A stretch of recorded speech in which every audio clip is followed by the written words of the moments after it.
Welcome to Nerd News Happy Hour, episode 45. I'm your co-host, Kalo. With... And I'm Uncle Black. Astoria Crew. And I'm Shauna. How's everyone doing tonight? Doing okay. Not too bad. Yeah, I got my coffee. I'm a happy camper. There you go. It's awesome. And thank you for joining us, fans, whoever is on watching right now. Sorry that we're a little bit late, but, you know, as always, we're never on time. That's just how we roll. It honestly, I think, with everything going on in the world, if we are ever on time and have no technical difficulties, that's when everyone should be worried. Yeah, it's nerd. It's how nerd news rolls. Yeah, exactly. It's like, oh shit, yeah. We're on time. Nothing went wrong. Yo, but you know what was crazy though? Like today, I definitely felt like fall coming through, man. It was just beautiful and cool. Yeah. Oh, it was so nice. It was gorgeous out. I was sad. It was definitely a change in the air. Yeah, why was you sad? Because I like the heat. I certainly don't. I mean, he's live Cuban, on Mercury and be a happy Cuban. motherfucker. I don't mind the heat, but honestly, I love fall. I love fall. Me too. It's just it's my love. I get to wear my Uggs and drink. Oh God. No, really, they got man Uggs. You ever had those? Oh God, no. You ever wore those? They're mad comfortable. No. Nah, I'm just kidding. I don't got them bitches. I know somebody who wears them though. Hey, show us that cup. What's it called? That Little Mermaid cup. Don't scare us like that. I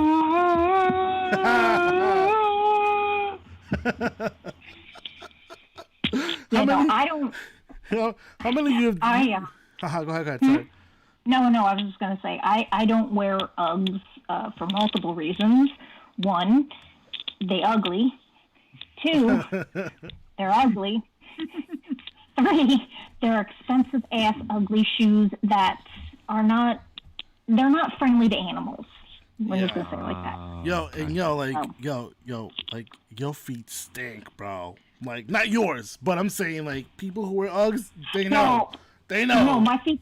Oh, then I definitely be wearing no Uggs because my feet stink on regular shoes. Right. And they maintain a lot of heat and moisture. Is that it? Probably. Oh man, I mean they keep you nice and warm, you know, and nice and soft and shit.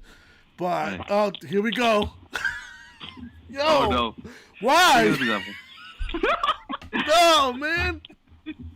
Uncle Black with his fetishes. Oh my God! Ooh, my Croc sandals. Oh man. Oh yeah. Whew, all right. Wow. Oh, look at that. Isn't that the one that Ashley made, I believe? No, it's the one that my kids gave me for Christmas. No, I have the one Ashley made. Right. Yeah, that one's in my house. No one's stolen it because they'd be missing a hand. Wow. Look, Ivy, nice. Yeah, Ivy brand. better represent. Ivy brand. All right. Well, let's get right into it, you guys. Yeah. Oh, wait. I saw that. I feel like we're missing something. Oh, you're right. Yeah, that's right. Wow. Long, you know what? Yeah. for the 35th time in a row. Fuck you, Astoria Crew. Fuck you. Thank you. When you start saying thank you, you know you're done. I love that it's now just like he accepts it. Yeah, I totally forgot about it. He accepts it as his role in life. All right. You know who's not done? Epic. It seems that this is becoming hilarious. Yo, we're gonna jump into the news right now. Fill us in, because I don't know if everybody knows about this, but fill us in just a little bit about what's going on with them, yo. All right. So a few weeks ago, Epic released their own in-game store, which, in my opinion, breached a contract with Apple and Google, and they were charging less for it. Which is probably the percentage that went to Apple and Google. Right. So both of them yanked them off the store. We are now about 4 or 5 weeks into this hot mess Express. That is the Google, which is the Epic versus the World. The World meaning Google and Apple. Well, the game has definitely been pulled from the Apple Store. I think it's been pulled from the Google Store. But Apple is the one that holds the most amount of players, about 60%. Since Apple has pulled the game from the Apple Store, they've lost 60% of players. So earlier this week, Epic filed an injunction, or tried to file an injunction against Apple, stating that they really didn't harm Fortnite. You know, the fact of Fortnite, it didn't really harm, Apple at all. Right. So we're waiting on that. The last time they tried that, it was shot down. We're waiting to hear more. Their actual court date against Apple is on September 28th of this year. So it's about 2 weeks away. But Apple fired back saying that they're crooks, basically. Saying that what they are in breach of contract and they are stealing from Apple, basically. And so it's one of those waiting games of now to see where the court. It's damaged. I mean, in my opinion, pretty much. Oh yeah. I mean, listen, because the hole's already damaged. So. It is not so much. It's not so much Epic, and I'm not trying to defend them because I have my own quarrels with them. But it's more Tencent than anything else. Tencent is in charge and they're in control, and they're just like, dude, if you look into Tencent, all the small little companies, all the mobile games, yes, that they have under them, all the microtransactions they're greedy, bro. So that's how they make their money. And Epic is like, all those microtransactions. That's so it. we got to. Right, they're like, oh shit, we're not making the money that we usually make off our microtransactions, and people are like, and now they got greedy. They should have just taken their share and played nice with Apple. Yep. But no, they got greedy, and microtransactions are they're kind of a hot button topic with a lot of games right now, because more and more are kind of sneaking in those microtransactions. Like first they took out the loot boxes, and now it's like you probably shouldn't be putting too much attention on this certain area, because that might be the next thing.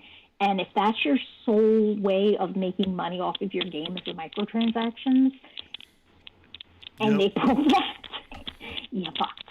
Yeah, absolutely. It's up to time.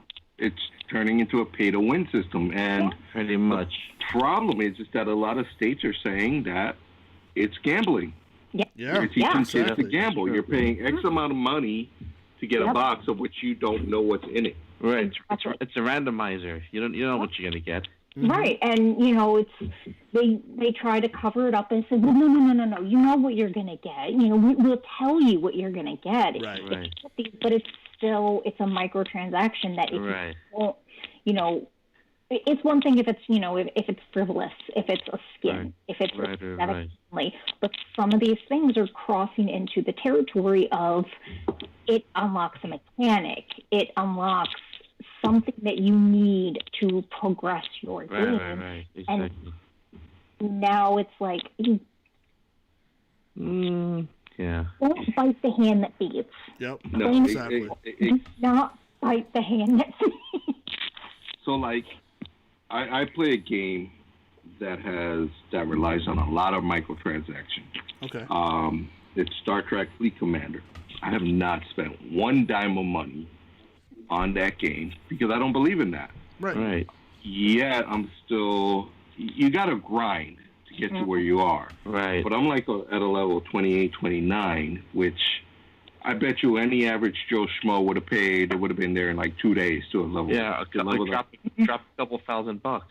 Yeah, but at this point in the game, it's taken me about 2 years to get to where I am. Right. But actually, you know what? And this is great topic, microtransaction, and we've never discussed Star Wars on this show. Oh, true. Star Trek. Sorry, Star Trek. Maybe that should be something that we. I definitely think maybe we should develop or devote a show to like a whole show devoted about microtransactions in games. Yeah, True. we should. Be a great idea. The good, the bad, the ugly. Because sometimes it's not a horrible thing. You know, they help. You know, it's fun little things. But other times it's like, you know, because I don't want to go too off the rails. But, you know, like the games like the Harry Potter game, mobile game. I played that for a hot minute. But then after I had to keep using certain things to speed, you know, to increase my health. Right. So that I can complete a task within the time limit, I'm like, I can't fucking win this game unless I pay to get these gems. And I'm like, this is fucking ridiculous. Yeah. I stopped playing. Like, I loved the idea of a Harry Potter game. Right. I mean, shit, it was awesome. I could be a wizard. But it said your next health refills in like 2 hours. I'm like, but I got a fucking hour and a half time limit. Yeah. To complete this task. How the fuck is that even possible? Yeah. But yeah, I stopped. So Yeah. No, I definitely think that that's something we can, and you know, with everything going on with Epic, I think definitely next week, next 2 weeks, Oh yeah. could definitely be something good. Yeah.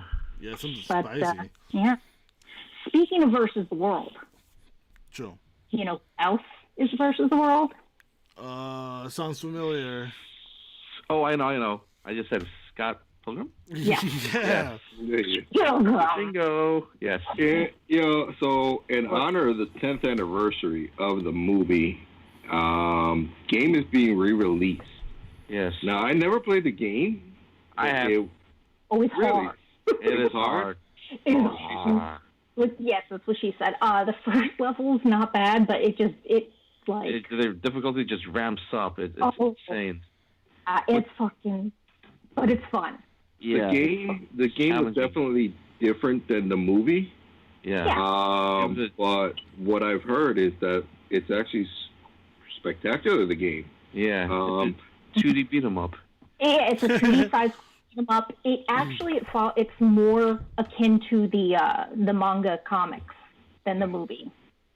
So it's Hubs and I love playing it. I haven't I'll admit I'm surprised you never played it, Ernie.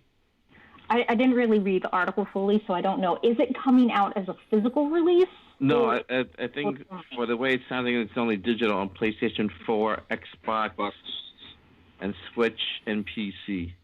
Oh wow. I wanted a physical release because I wanted fun little Scott Pilgrim. I'd say it might be a physical release via limited run games. Most likely that's going to happen. Yeah. I'm still waiting for my shit from limited run games. I second that. I pre-ordered so many games. I'm like, still in production. I'm like, yes! Oh man. I have limited run games, but the fact that they go back and forth between, it's in production, no it's not. Yes it is, no it's not. You get your bipolar ass in check. Look, I have 5 games on back order, okay, from limited run games. I bought Hub's vinyl because he likes to collect vinyls for game soundtracks. I bought him the was it Fatal Fury? Yep. Soundtrack on vinyl. Right. Pre-order, and I got myself a River City Girls Switch case. Right. And it said, "Oh, your order, even though the Switch case was there physically, it's not shipping until my pre-order ships." Yeah, I know. That's the downside. Wild. That's why I don't shop online. Yeah, I know. But limited run games is so cool. They have seriously, they've got some of the most awesome stuff that you can get. You can't find it anywhere else because they physical copies of digital only, and they have really cool, the Celeste collector's edition. Yeah, has some pretty neat stuff in it. But yeah, pretty awesome. Pretty awesome. Yeah, I'm looking forward to it. I think this time around I'm definitely gonna like play it because last time I didn't. I don't know for what reason, but I finally got around to watching the movie early this year, and I was like, why did I not watch this before? I know. What took you so long? What, That was a you great know, movie. it was Oh, yeah, I it's loved it. like it's like I love watching movies, guys, but like sometimes some movies just like like I have them like on Watch Next, and all of a sudden it's like something comes up, and I forget about it, and next thing you know, it's like, I haven't watched this, and I'm like, I missed out on so much. Yes, yo, you did. Here's the thing, That right? is like my go-to. Like I will put that shit on the background while I'm crafting because just the movie. It's just such a Right. fun. And Michael, fucking- exactly. And Michael Cera, come on, it's I know. perfect for that role. This is Yeah. like when Michael Yeah. Cera was actually funny, bro. I mean, he's Yeah. good. He's good, but Look, I'm not happened? gonna lie, and I'm probably gonna get a lot of flack for this, but I don't give a shit. Michael Cera fucking sucks. He's a fucking douche. He is a douche in real life, Yeah. and he's just I've heard. he's like a one-hit wonder. He only plays one kind of a role. Think about every role that he's ever played. Like the slacker. The whiny, moody, yeah, like fucking Barry Allen on PMS, yeah, sure. CW. But, CW Barry Allen. Yeah, CW Barry Allen, sorry. But he did fit Scott Pilgrim. He did fit it He very did. well. And I fucking love that movie. It's like a three-way tie between Scott Pilgrim versus the World, The Fifth Element, and Howl's Moving Castle. Oh, Ooh. yeah, that's wild. Favorite movie. I had a friend who like came over like I think it was maybe like at the beginning of the week he came over and like whole COVID keeping each other apart and we're just drinking outside and like he just cut his hair and I was like you know who you remind me of? You remind me of that dude from Fifth Element, the bad guy. What's his name? Yeah, because the way his hair was cut, it was just. Yeah, he did it himself, but it was awesome. I thought it was awesome. I'm not even talking shit. Like that shit was awesome, but it reminded me. I feel like maybe I should get one of those like plastic Yeah, hair. Oh, yeah. the plastic scalp thing. Yeah, shit's mad funny. I like know of that. a few people that could use a plastic thing to cover the bald spot. Ooh, woo. Oh. Shots fired! Well, Well, so all right, Sean, I got a question. Now, you said Fifth Element, Scott Pilgrim, and then what was the other one? Howl's Moving Castle. Okay, how do you feel about this next one? Marriage is what brings us together today. Marriage is what brings us together today. Inconceivable. Marriage uh-oh. that was okay. Okay. Tween upon a tween. The short version. The short All version. right. I fucking love that movie. I That's fucking classic. love The Princess Well Bride. And Fucking awesome. As you wish. yeah, my name is Inago Montoya, and you killed my father. So yeah, this movie is full of just fucking goodness. Kid, Yeah. I never got into it. Wow. Me either. Sorry. Right? You know what? Bump let's it. get- Oh wait, bump it. So this is a fucking classic. It's a cult film. It's Rob Reiner, and now it's a fucking board game. Holy Like shit. what more? I mean, Oh my god, Quibi, it's gonna have the swamp. yes, Quibi has a remake of it, but I haven't watched it. It sucks. I heard you don't like Quibi. I refuse to watch anything. No, first off, I won't watch anything on Quibi. But second off, I will never watch a reboot of that. The No. one thing that I would potentially do is apparently they're supposed to do the cast is getting together and they're going to do either a read through or they're going to kind of like do a reenactment if you donate to a fundraiser or something. And but the one big thing that everybody is saying, and my heart my heart broke was who's going to play Fezzik. Exactly. My heart. The Big Show. My heart broke. Dun, dun, dun, dun, dun, dun. Okay, yeah, I could possibly see that, but I don't know, man. Andre the Giant, he's just fucking amazing. There's no replacing Andre the Giant. The only person that I would think that come close would be Paul White, the Big Show from WWE or wherever the hell he's wrestling. Yeah. That's the only person that I could say would be able to. All right, just stature-wise, size-wise. Stature-wise, but comedy-wise, it's just Andre the Giant was one of those. Even filming this film, when he was filming it, the mofo was drunk the entire time. Can you blame him though? But you wouldn't have really known. I mean, he just. Yeah. I think probably was a fucking alcoholic, but you know. Yeah. Like it took him like 14 bottles of wine to get drunk. Like. I still love hearing the story about the fart. Oh yeah. Homie farted like for like a solid like 2.5, like just an obnoxiously loud fart that just lasted forever, and everyone was just like silent staring at him. And Rob Reiner's like, "You all right?" He goes, "I'm all right, boss." Damn. Okay, boss. Okay, boss. Well, that's pretty cool. Yeah. This is a game that's gonna bring you and your kids because it's ages 10 and up. Yeah, I think it's gonna be awesome. Chapter. It's 1 to 4 players, and it's inconceivable.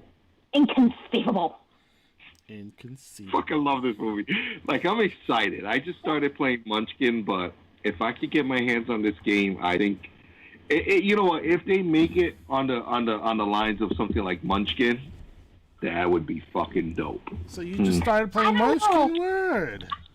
I got my own copy deluxe. Oh man, I kind of want it to be kind of more like a board game. Because can you imagine like almost like a Monopoly scenario where you got to go to the swamp or you got to go to the dungeon to be tortured? True. I could see that. And your get out of jail free card is the chocolate covered prune. You're giving them ideas, Shauna. Hint, hint, wink, wink. Hint, hint. That's our own copyright. You know, look, man, if they just float me a couple bucks, just send me some coffee. Yeah. There you go. Andre the Giant size coffee mug. Yeah. Not filled with White Claw. Oh God, not the White Claws. Oh. No, but I'm excited. You know, we'll put the link in the description about the game. What do you guys think though about that? Like the White Claws? What are you guys thinking so far? No, not about White Claw. We don't get about the board, about the game. Princess Bride game. What are you guys thinking about that? Like, yeah, I'm excited. Viewers, chime in, talk to us. The comments, man. Yes. What do you people in internet land think about it? Like, why is everybody so quiet on like nobody's on Facebook? I don't know. Is anybody on anything else? I'm like, what the fuck? What's going on, people? Finally feel better. You know, I noticed. I'm happy you feel better. I noticed. Sorry, go ahead. Oh no, I was like, I finally feel better, and I come back, and nobody's fucking on. Yo, but you know what? It's like, so like, all right, we all know that like COVID's like gonna come back, and all the colleges are like spiking across the nation. So it's just a matter of time between high school, elementary, and middle school before they just goes crazy. But I was at the gym the other night because I was like, you know what? I want to get a little bit of workout in. I'm not doing enough at home. Let me go to the gym. I'll take care of myself. Mask on, hand lotion and everything. Sanitizer. What? Hand sanitizer. And so I go to the gym, and this was last night, and it's dead in there. And I'm like, yo, like, where the hell is everybody? Usually it's like, it's vibrant, there's mad people. And I just think everybody's really like out and about, I think everybody's getting a little bit too chill and not taking it serious anymore. And I think it's going to bite them in the ass, So everyone's out right now and partying and shit. And I was just going to say, like, so basically what you're saying is everyone has better things to do than hang out with us. That's pretty much what I'm saying, yeah. Well, they're What? losers. I'm here. Because honestly, who wouldn't want to hang out with us? Oh yeah, I know. Shit. We're awesome. Anyone that drinks Well, White you Claw. know what? You know what they're not going to be able to do? Well, besides drink some White Claw, probably go to some game stuff. Yeah. Ah, Yo, so speaking that's of, some pretty fucked up shit. Is that Yeah. we're gonna get some closures of some GameStop stores, and another I mean few hundred. about 300. But I'm Yeah, not even this mad, year. yo. I'm not even mad. No, Listen, neither am I. like, Nah, yo, I'm not like, either. there was this dude on he was on Facebook Live the other day, and he went and he bought every single console. I saw that. GameStop, right? Mm-hmm. He spent Wait, what do you mean? I didn't see that. $1,236. All right. Yeah, And when he buy? and like Every he plugged single them, console. Yeah, he plugged them in. Some were working, some were like meh, whatever. When he brought them back in after the 2-week period, so like he it didn't seem like he was like trying to like do the returns, and he brought them. He only got $324 back out of the So we get 1,200. 25% of the money back, give or take. Bro, like yeah, not only You spend over is it- 1,200, you get 3 and change. yeah. That is why GameStop will always be the ultimate joke meme. Yep. Yeah. It's like everybody does. The pawn shop best I can do is $3 for your $75,000 BMW watch. No, GameStop. Matter of Hold on. fact, it's Austin Evans on YouTube. That's And he's right. got some other videos, like he got his hands on a Xbox Series S. That's right. But that video was just like straight up, like hardcore, like showing you the fact that you Yo, buy. It's big no shout different than out. buying. It's worse than buying a car and trying to return it 3 weeks later. Yeah. And I used to back in the day work at Best Buy, and a lot of times, I felt bad when people would want to when we tried to get in on the video game trade-in thing. Tried to Oh, I hone remember in on that. I remember that. GameStop. First off, can I just say that fucking sucked having to do trying to do that shit. How bad was it? It was a pain in the fucking ass. That's what it was, to try to do the game return with all the other shit that you had to do. But I digress. People never got what they thought. I think the only thing that was good about the Best Buy trade-in was you could go online and get, put in your information and start everything, and it would tell you what you were going to get. So basically, it would tell you if it was worth your time or if you just put the shit on eBay. Yeah. So if GameStop did that, I think that it would probably be a little bit better. But Yeah. wait, there's more, Shauna. All right, Uh-oh. there's more. All right, so Austin, what was his name? Austin Austin? Place, Austin. Austin, oh shit, I just had his name. Austin Evans. Austin Evans. Big shout out to Austin Evans because he did show off the Xbox Series S, right? Is that what it's called? That's the smaller one, slimmer yeah. Xbox And console. as they advertise, you can only upload and download. You can only download games onto the device. Yeah. So, I guess I'm not trying to defend GameStop, but video games are going downloadable only. Yeah. Ish, and mostly digital only. they're going to lose out regardless. There's no way. Yeah. That, like, even if, because remember, Reggie left Nintendo, and Yeah. GameStop hired Reggie and Reggie me. Yeah. to turn the company around. But Right. so now they're trying to invest into toys and statues and all this other stuff. Yeah. They're not selling. but they're not selling. Yeah, but no, didn't they branch off? GameStop went into they sold all of their shit to what the Yes. fuck was it called? I know what you're talking about. Yeah. I know what you're talking about. Yeah. There was the green monkey was their Yeah. Yes, that's Yeah. right. I know what you're talking about. Yes. What's it called again? I remember. What was it? Well, the point is, Anyway. the point is that like there's just GameStop. There's just no way to save GameStop as much as we would like to. I mean, it was our it was our go-to back in the day, but they got greedy. The economy, or not the economy, the culture is changing, and they're branching off to try and save it somewhere. So it's a lost situation for them. I think they need to rebrand. And they, well, I don't know. I'm not a marketing expert or anything, but maybe they can rebrand and start something fresh, something that nobody has seen yet.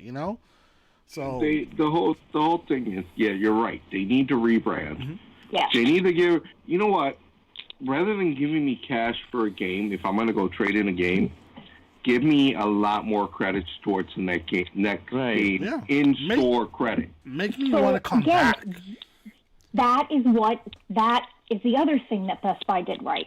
They would say, okay, you can either take $20 in cash, or you can take $30 or $35. Yeah, it was always 20% credit. less in cash versus right. you get the store credit. Right.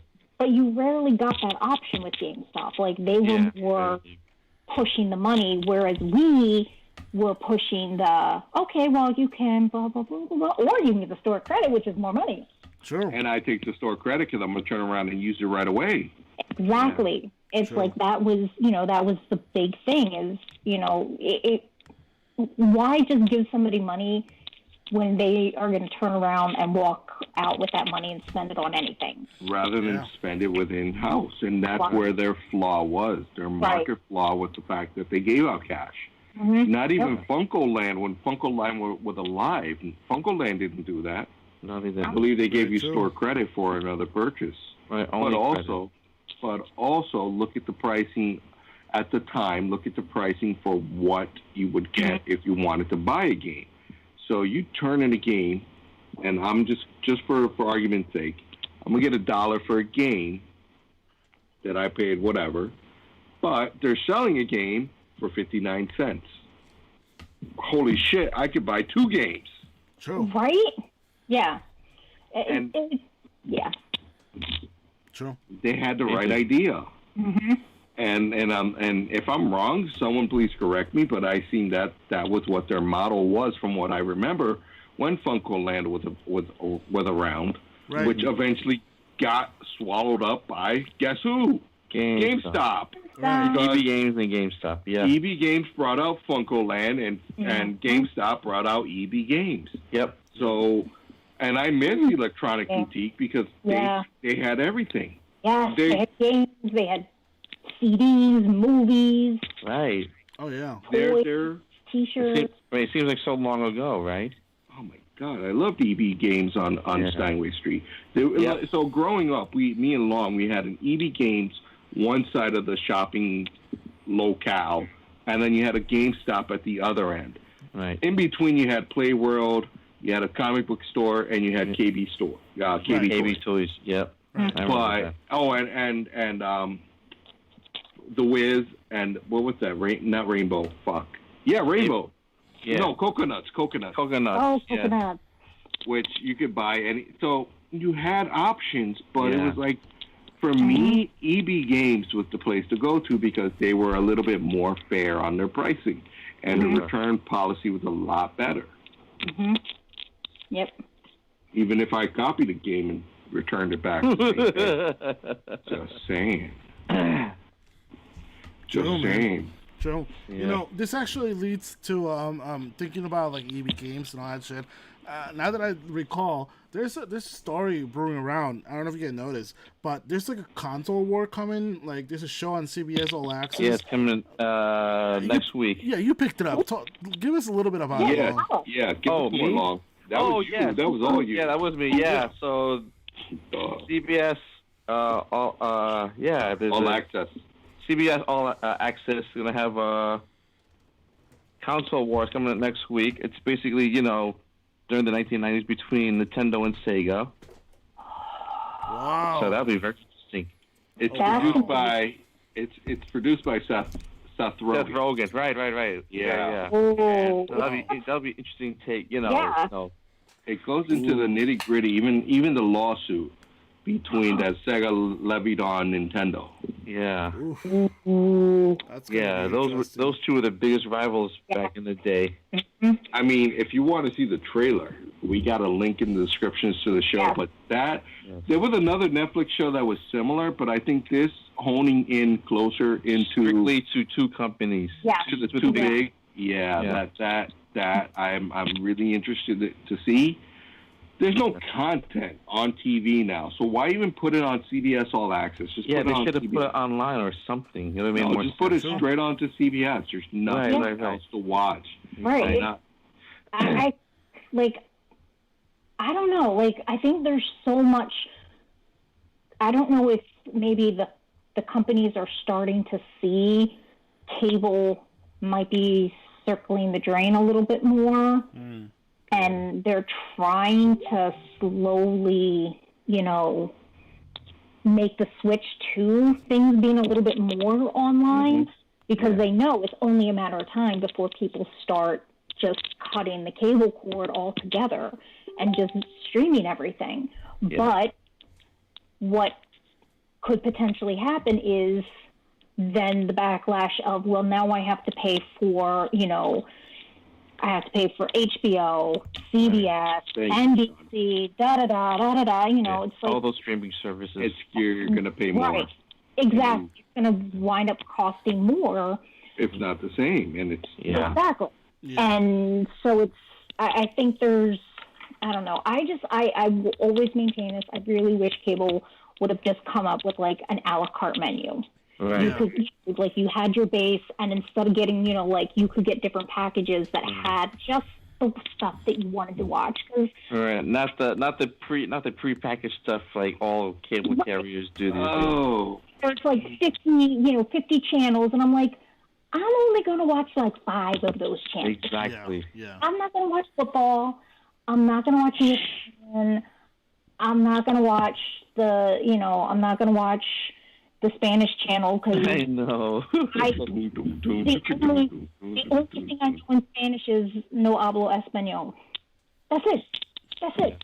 So I'm not going to watch it, So why not have packages that are catered to people? And I think almost microtransactions. Pretty much. Yeah, pretty There much. you go. That's what it... Similar. There you go. It's But similar. there you're right, but... Microtransactions. It's like, okay, so here's your base cable. Get your local channels, and then for $5.99 you have your cartoon fix. Actually, Exactly. Sling does And that. Hmm? Sling does that. Sling has like $24.99, I think, for their like normal channels and shit. But if you want like kids or Spanish, it's like $5 extra for each one. So yeah, they do that. It's called a la carte. Some bullshit. Yeah, but it's not even them. They're not a la carte. But what Sean is saying is to be able to buy one channel. I want this channel for X, Y, Z, and I want that you channel mean for just X. one? Yeah, like literally. One, Like strictly 99 one channel, cents specific for this channel. one. Yeah, it's like I want NBC, CBS. Is USA Network still even a thing? No, it's pay cable. Oh. So it's like a Cartoon Network, Right. that could say, it's like, okay, I want these 30 channels, and that's it. Gotcha. And just pick what channels you want to watch, and then that's it. I don't know. Yeah. I don't know if Viacom would ever go for something like that. So hashtag I work for somebody. I'm gonna say. So you got to figure back in the 80s and 90s, the cable companies were all, regardless of who they were paid by the network providers to broadcast their content, which means they were paying money. Here comes Ron Popeil and his freaking set it and forget it. And basically they realized, holy shit, this dude's willing to pay us for airtime. Let's flip that shit. Oh, and then here comes the digital conversion. And what happened was that they figured out they had more power than over the cable or satellite providers or even any TV provider. So they charge your local cable company for each and every network. Yeah. They, as networks, do not want a la carte. They will fight that tooth and nail.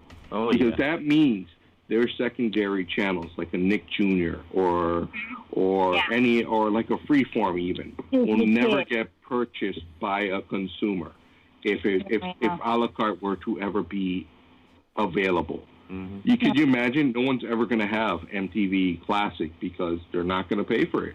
If they have the option, they're not going to pay for it. So when you have these type of negotiations between said provider and said content provider, which is what I'm going to call them, it's kind of like it's the back and forth, or you have to take this to get that, or you have to take, or you get this for that.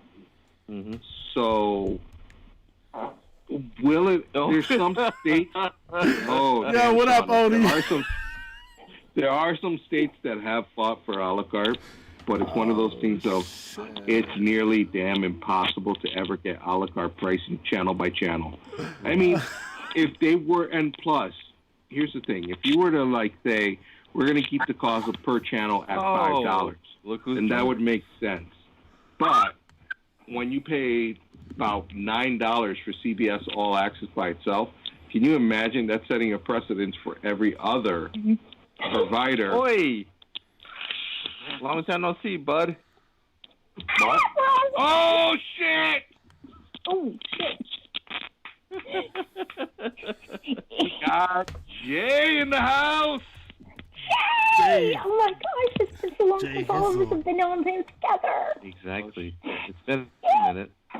Yeah, it's been a hot minute. Yay, how you doing, Jay? Good, how are you? Good. Hey. We missed you. Let me get headphones. Okay. Good idea. Yeah, I had to like lower my screen to realize that he was there. He could have given me a warning. I could have shut up earlier. I was thinking like maybe you were going to right back. all of our reactions. I heard it and then I was like, oh shit, let me see what the heck's going on. Yeah, your eyes were like off to the side.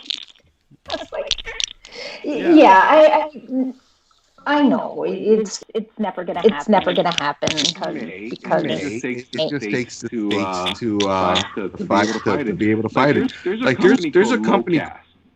So basic TV should be free by means. However, they still want their money.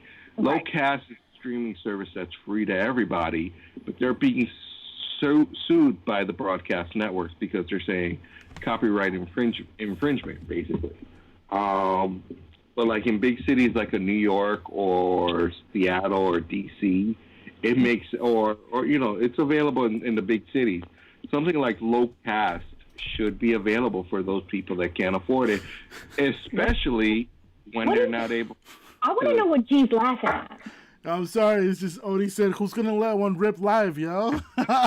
Oh, Odie, I've been letting them loose. You just can't hear them. Nobody can hear mine. You see me go like this to the left a bit every now and then.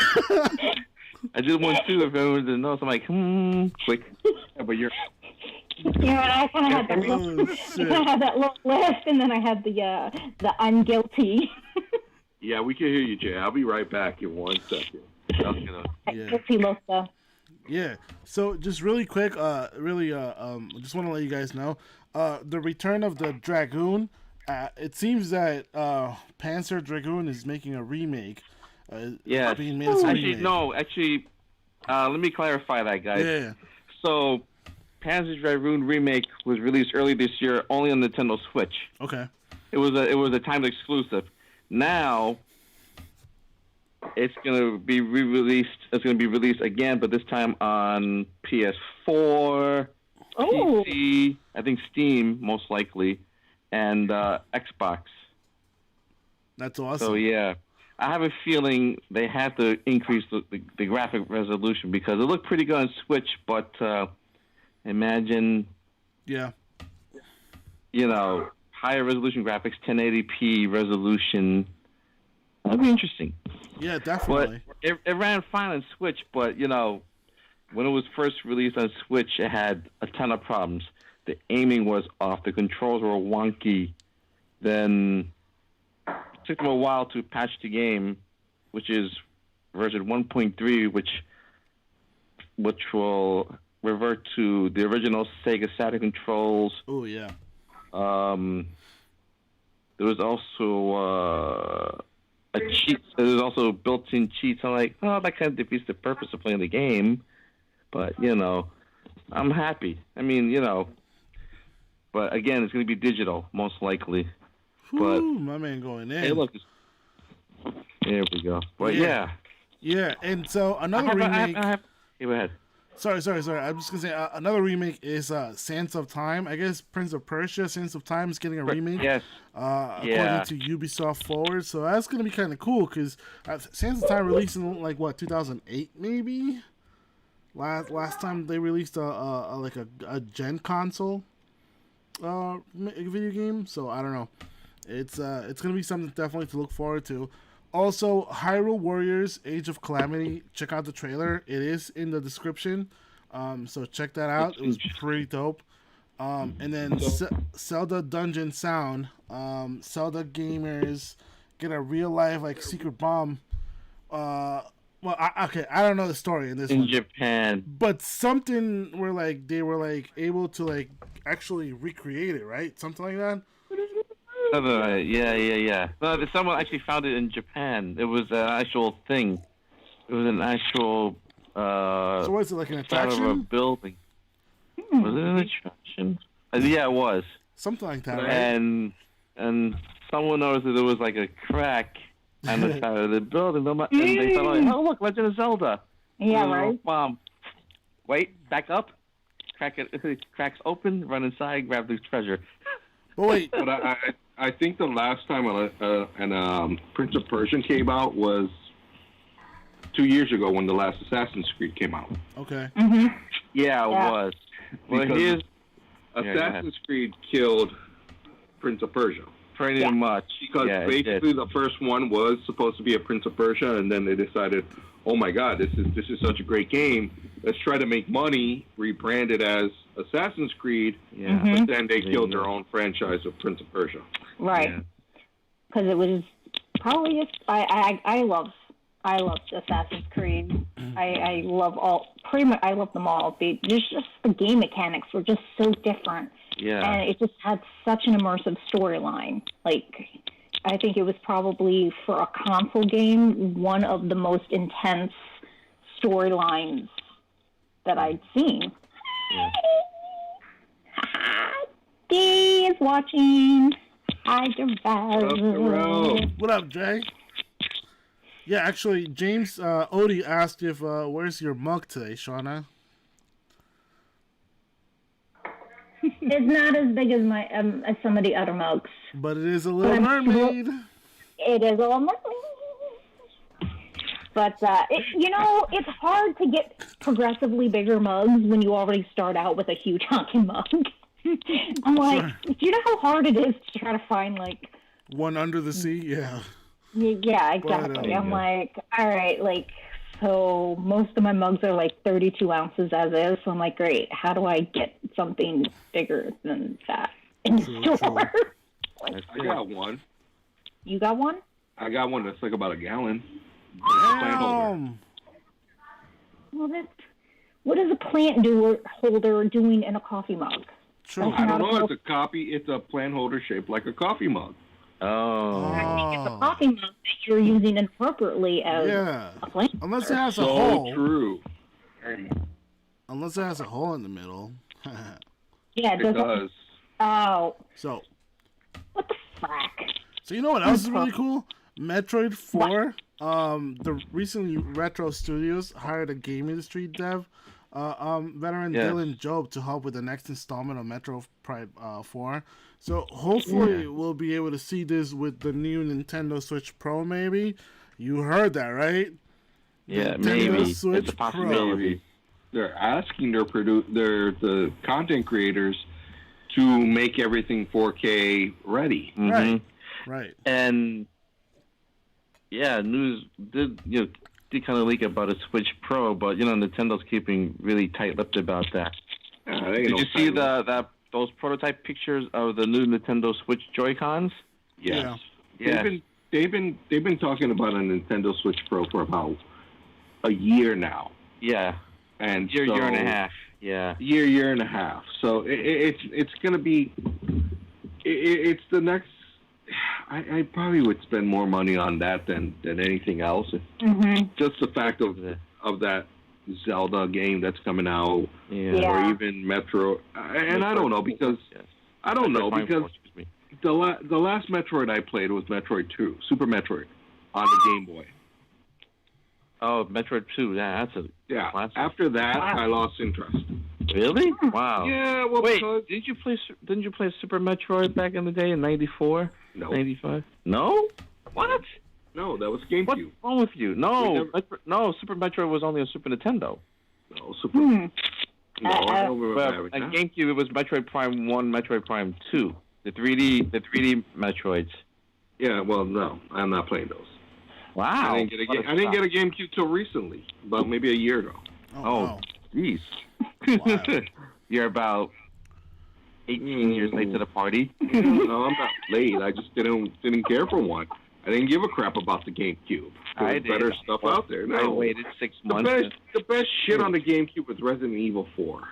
That's it. Yeah, I'll give it that. What about Smash Bros? You didn't like that?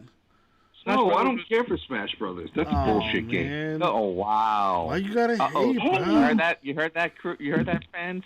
Yeah, it's a bullshit game. You don't need talent. You don't need skill for Smash Brothers. What?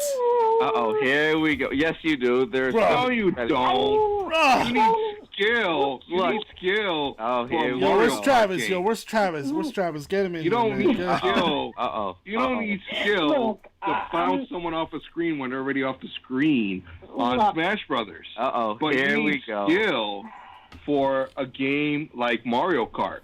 Hey, fans, please. And I'm going to go back discuss to the original Mario Kart because the newer ones make it easy for you. Kind of. Oh, man. I mean, I'm not going to lie. I'll dare anybody to Rainbow Road on Super Nintendo. Oh, yeah, that's a difficult track. I'm not going to lie. Give me code. All right. I got a question. Mario Kart or Crash Bandicoot Nitro? Mario Kart. Come on, man. Easy. I like Crash Bandicoot. Easy. Oh, man. Hell yeah, Sean. Bump it. I don't know. Bump it. Easy. Mario Kart. I will admit though, I love Crash was okay on PS1, but I don't know. I always reverted back to Mario Kart. I'm not very good at it. Like I do the classic when I'm playing like this. Oh, right. Yeah. No, controller all the way for me. I need a controller. I can't. No. I mean, I have a controller, but as I'm using the controller, turn like this. Oh, you're still making the motions. Right. I hear you. Like I'm that person that presses the B button harder, thinking that it's going to make me go.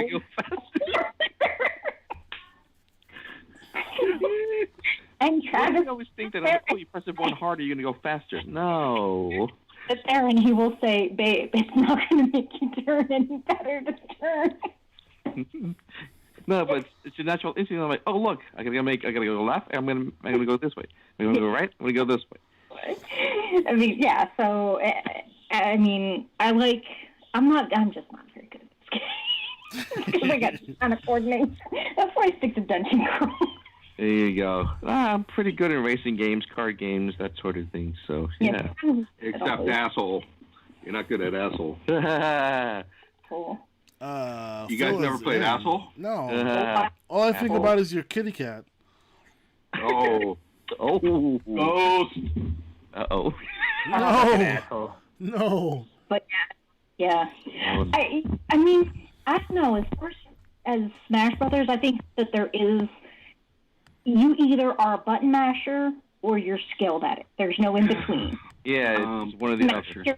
Some people, they can, it's like they know how to pull off the moves and stuff. Yeah. Kind of like like Tekken and Street Fighter, all those. They actually know how to do the moves. And then there's me who just is like, oh shit, I can't believe I did that. Yeah, like you just mentioned, I'd rather play Tekken and Street Fighter than Smash Brothers. That's just me. I'd rather play an actual fighting. I love playing Street Fighter versus young kids. I actually played against my daughter, Jada. Uh-oh. I was what playing happened? Street Fighter. I schooled her. Oh. Even fucking using Dan. So did you used Dan? Oh, I God. used Dan. I gave her every advantage, and she's like, I don't know how to play this, because she likes playing Mortal Kombat, Right. which is a little bit easier. But when you have nothing but straight up moves that you have to memorize, Yeah. Look, Give me Mortal Kombat, there's a lot of moves. There's a lot of moves. love Tekken's combo section. yes. Yes, right. They're real and he'll get mad when like he doesn't pull off like the whole 10 sections. Oh, yeah, the 10-hit combos. He's like, oh, I only got 8. I'm like, motherfucker, I probably only get like 2. 2 tops. Yeah. Yeah, Tekken was definitely heavily combo based. Very, very heavily combo based, but it's just I don't know. You know what we need? We need a remake of like a Tekken 1 or 2. No. What we really need a remake is a live remake of Waka Waka Waka Waka Waka Waka. Pac-Man. Oh, Yes, which is coming. A remake of Pac-Man. So, like big fat guy painted yellow. sorry, Long. sorry, Long. Donuts. Thanks, Ernie. How can they remake a 40-year-old franchise? How do they Do the same thing you did with Pokemon Go. Well, speaking of Oh yeah, that's it. Yeah, I sent the link online the other day. Yeah, So you did. basically, Go ahead, Long. okay, so Pac-Man, and that Bandai Namco is going to release a Pokemon Go, but Pac-Man. Take Pac-Man alive in reality and just eat a whole bunch of pellets, ghosts, power-ups. So now, Yeah. what would be awesome then is if you go out, you can say, okay, you're either a Pac-Man or you're a ghost. Oh, I want to be Clyde. Can you imagine being somewhere and be like, ghosts. oh, there's a Pac-Man coming around. I gotta find him, and you're Right. like walking around trying to find the Pac-Man, and then if they hit take him out. the power pellet, you're like, ooh. And you gotta run.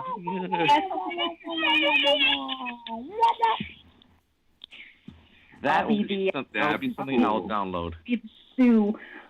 That would be the only time you'd see my ass running. You'd be like, go, gotta go. You're right. Let's That'd see be if them dumb, let's see if though. That's a Bandai good Namco concept. Bandai right. Namco can pull that off. If Jay's coworker was to be like, yo, Vermont, you're right. Yeah, You don't remember I him? wouldn't. Yeah, I remember him.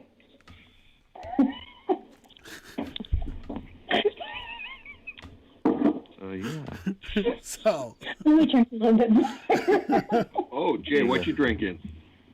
I think that's all we have for game news. Yeah, for the most part, yeah. There was Oh, hold on. What is that? Fucking Trello? Interesting. you drop your beer? Hello. Oh, I've had that before. Looks funky. Yeah. How's it taste? It's Ooh, nice and look at cloudy. that color. It's an amber color, huh? Yeah, I think that is what we have all for. So you know what? Let me go get a cup, Okay. and let's go to. Do you guys want to do beer news in the middle? Yeah, Yeah, let's go. let's do beer review, and then we can go into the entertainment section. All right, I'll be right back. Let me go get a cup. Hold on. Okay. While he's going to get a cup, I'm going to kind of do a quick little shout out to our man Paul at Infinite Heroes again. Cool. Coming in clutch for me because Nice. in preparation for the release of Cyberpunk 2020, they Oh, released God, a that's comic, awesome. and he was so nice, and he put one aside for me. Wow, that's so Apparently cool. was So good, cool. which was a good call because he thought he had ordered enough. Dude, I think they legit just came out Thursday, and he has none left. They're gone. Sold out within what? Within a day or two? Yeah, something like that. He's gotten more. He's getting more, but yeah. Wow. But so it's a Dark Horse comic from the Trauma team. Right. So it looks really, really awesome. That's so. I want to read it, but Is it a limited series or? don't. Well, and actually, it says it's number 1 of 4. Oh, so it is a limited series. Yeah, so it's a limited series. It's going to be a So you need to limited get thing. Yeah, so I got 3 parts more, 2, 3, but 4, it's okay. But it's all right though, because I know it's like you gotta hold each one's one when they come out. Don't forget. Don't forget, it's okay, because I'm gonna have to make sure that I hook him up with some cupcakes or something. There you go. Thank him for hooking me up with the comic. That's what's What up. do you got tonight? With everybody drinking. Oh, me? Oh, I'm Yeah, drinking. me, of course. I'm drinking Golden Road. Oh, you can barely see that. There you go. Oh, there we go. What is it? It's a lot of glare. Yeah, there's a there you big glare in it. But actually, I picked up this other one. I'm not sure if it was out yet, but I picked out this other one. So you can see that's the sip by the Lawsons? Yeah, it's called Hopzilla. What is it? Hopzilla? Hopzilla? Yeah, I guess it's more or something. I I'm see not it. sure. Yeah. That's awesome. Yeah. There we go. There you can see it. I'm a fucking alcoholic, knowing the fact that I knew it by the color of the can. You've had this before? It says a lot. No? No, knew what it was. I just knew what it was by the color of the can. Yeah, it's back east, representing. So, Nerd News Happy Hour, There we unofficially go. brought to you by Back East Brewery. Yeah, we still gotta make our trip over there, man. Yeah, we still do. Yeah, it's just one of those weird things of it's hard to call. Mm-hmm. Like with everything going on in the state, it's like It's beautiful, yo.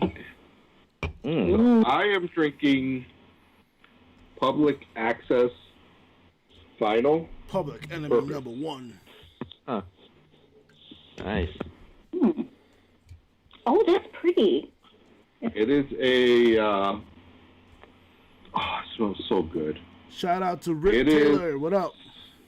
Oh, fuck. Who are we shouting out to? To Rip Taylor. He joined us over here on Party Coming. That's one of my boys from Chicago, I believe. Oh. It is a triple IPA with lime zest and milk sugar. Ooh. 10 on the alcohol percentage. Brewed and That's packed high. by Public Access Liquids in North Haven, Connecticut. Distributed by 12%. Oh, nice. Local beer. Nice. Yeah, nice. So And I love how's your beer, Jay? Oh, Can't hear you. Can't hear you, Jay. Wait, wasn't he wearing a microphone? I mean, headset? Yeah, I think his headset. He took his headset off. Uh-oh. I think Mike. that might have had his mic on. I don't know. There we go. Can hear you now? We can't hear you, Jay. Yo, what up, man? Did he unmute? Did he mute himself? Yo, can you hear us, Oh, are you man? Did he connect his headphones? What up, man? Hear it, Richie? What's up, man? Drop that beat, man. He's like, Oh, you killed it? You got it? You got it? 5. No, he killed the whatever it was. oh. He got that clap back. He was like, How about some Bush Latte? So who's Michael's 2118 in YouTube? What On up, the Michael? tubes, Michael 2118 says high kicks would bring so much more to the party. Oh, who's Spooky? Spooky, wow, we got some interesting viewers tonight what up, in YouTube. Spooky? Spooky, Pitar. What up, And Pitar? then we have a Michael 2118. Michael 2118 says, how about some Bush Latte? Bush latte? No, thank you. You. I just That noticed. is banned from the show. I just noticed there's 117 people on. Wait, what? There's 115 people on YouTube. Wait, what? Yeah. Crazy. Dope. What? 115. Watching us on YouTube? Yeah. Right What now. I'm watching feed right now. 115? 100. Oh, it dropped to 108. Damn it. Oh, fuck. Yo, So I Walt's about guess. to show his tits. Yo, so Back to 120. So I Nah, guess I'm not gonna do it. Nicolas Cage is gonna be the next Tiger King. Yo, And yeah, it's I headed saw to that. Amazon. no. Put the bunny down and let my tiger bite it. So, a few months ago, we reported that Nick Cage had been chosen to play the Tiger King. Right. God. Well, it appears that what was originally on Netflix is now the new Tiger King, probably whatever the fuck it is going to be. It's going to be on Amazon Prime. Crazy. Of course it'd be. No. Oh, it's dropped to 94. Oh, Who did we lose? It's all goddamn? good. 14 more. It's because of that fucking tiger. You know what? Carol Baskin. It's that fucking Carol Baskin. Fucking Carol High Baskin. kicks are definitely allowed, except my fat ass. So- I don't know. I fall. So, I rip my Dropped again, pants and guys. shit. 72. all right, shut up, Sloan. Anyway, So, he's going to be playing Joe Exotic. I have fucking Nick Cage is gonna be playing Joe Exotic, Yo, but the Who's fact gonna that be- y'all guys mentioned Carol who Baskin, the fuck's gonna be Carol was that Baskin? last week? Did we talk about her being on Dancing with the Stars and how Oh. she's gonna win? Yo, she's gonna cheat her way there. Yup. Yo, I she's think gonna so. feed all the contestants to her tigers. Yup. No, she's Wow. gonna feed the judges, not the because she's gonna look at him. She'd be like, No, I'd be scared. hell yeah. like, oh what? You're not gonna give me a 10? I got me some. What is it? What did she use? Fish oil. I got some cod liver oil in the back. Maybe you know. Liver oil, holy shit. Fish oil, right? Yo, we lost so- another one. Yo, Diana Rigg. She was like the grandmother, right, or something. She was the grandmother of Saint Lawrence of Flowers from Game of Thrones. Yo, Margie Tyrell of the Tyrell family. She was the matriarch of that, and Yeah. she passed away at 82. at really old years Wait, old. wasn't she like in the James Bond movies too? Wasn't she Mother? Mm-hmm. Yeah, she was. Yeah. Oh, Yep. wild, yo. She was mad sexy too. I freaking love the fact that in Game of Thrones she was like, maybe I killed him, maybe I didn't. See, that's the kind of Yes, I chick you killed need in him. your life, yo. She was just so low key, like, yeah, what are you gonna do about it? She wasn't even low key about it. She was just Nah, like, she was just straight up like, she was just Can I straight see up now? like, I don't give a fuck. Yes, sir. She's like, what you gonna do about it? She's like, nothing, that's right. Odie said I saw an article earlier that they might have found her husband's remains. I found I some saw bits on that something like page. Oh my I god, saw I know an who article Michael like is. that. Oh my god, Sims. Yo, so I saw So an article like lobster that bisque. about Carol Baskins and about how her husband. I couldn't. That was the one article that I really wanted to put. I couldn't find any proving information that she had a strong hand. So, Some lobster bisque. Wow. no, so I couldn't put that article up because it was just rumors. So, and we don't like dealing in Yeah. rumors. No rumors. No, I mean, most not of the until we time. know the whole story, lobster bisque. But, so, what's this about Doctor Who, man? You gotta fill me in, man. Man, I mean, you know I was going there. Oh, man. All right, man. So, this fucking excites me. Odie says no rumors and innuendo. Oh no, there's innuendo. There's innuendo. innuendos. That's what we will deal in. Odie must be Innuendo. watching something to wrestle with. Rumors and innuendos. Extermination! Extermination! Exterminate! Exterminate him! Exterminate him! Exterminate him! Extermination! Okay, we get it. We're exterminating. I love Thank you. I love Daleks because they're just fucking dumbasses of Doctor Who, but they're so smart. So Anyway, the Daleks are fucking actually getting their own animated show. Wow. Is that what they're gonna Huh. say? Exterminate the entire time? Exterminate? They probably are. 30 minutes. Probably are, because they're a limited range of dialogue, but the fact is, so they're getting a show that kind of goes on with the Time Lord Victorious story arc, which is a multi-platform story arc. So there's it's multi-platform, but they are actually being voiced by Nicholas Briggs, who also voiced the Daleks on the New Age Doctor Who show.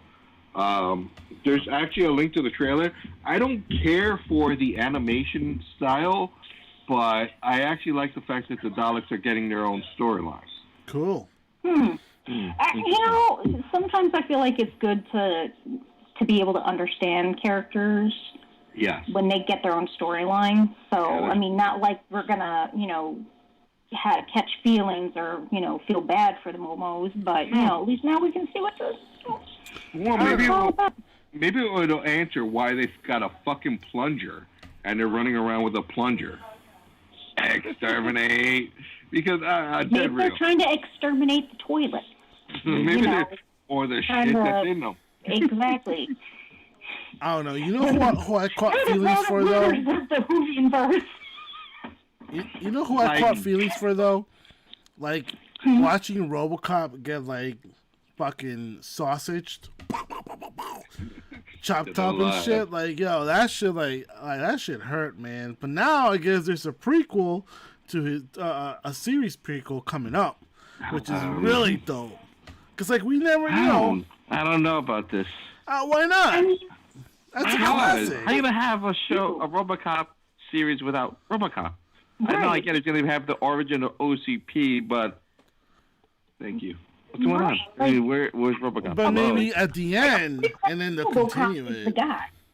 Maybe they maybe they're testing the waters and being like, let's see if this still has some value. You know what? What I liked is, did you guys see the remake of RoboCop? Yeah, 2014. Yeah. It was alright. That wasn't bad. Actually, as a remake of a movie, it was decent. Yeah. True.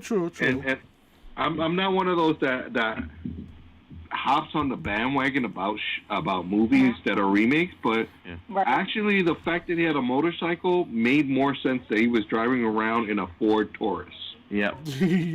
Yeah. Fucking Ford Taurus.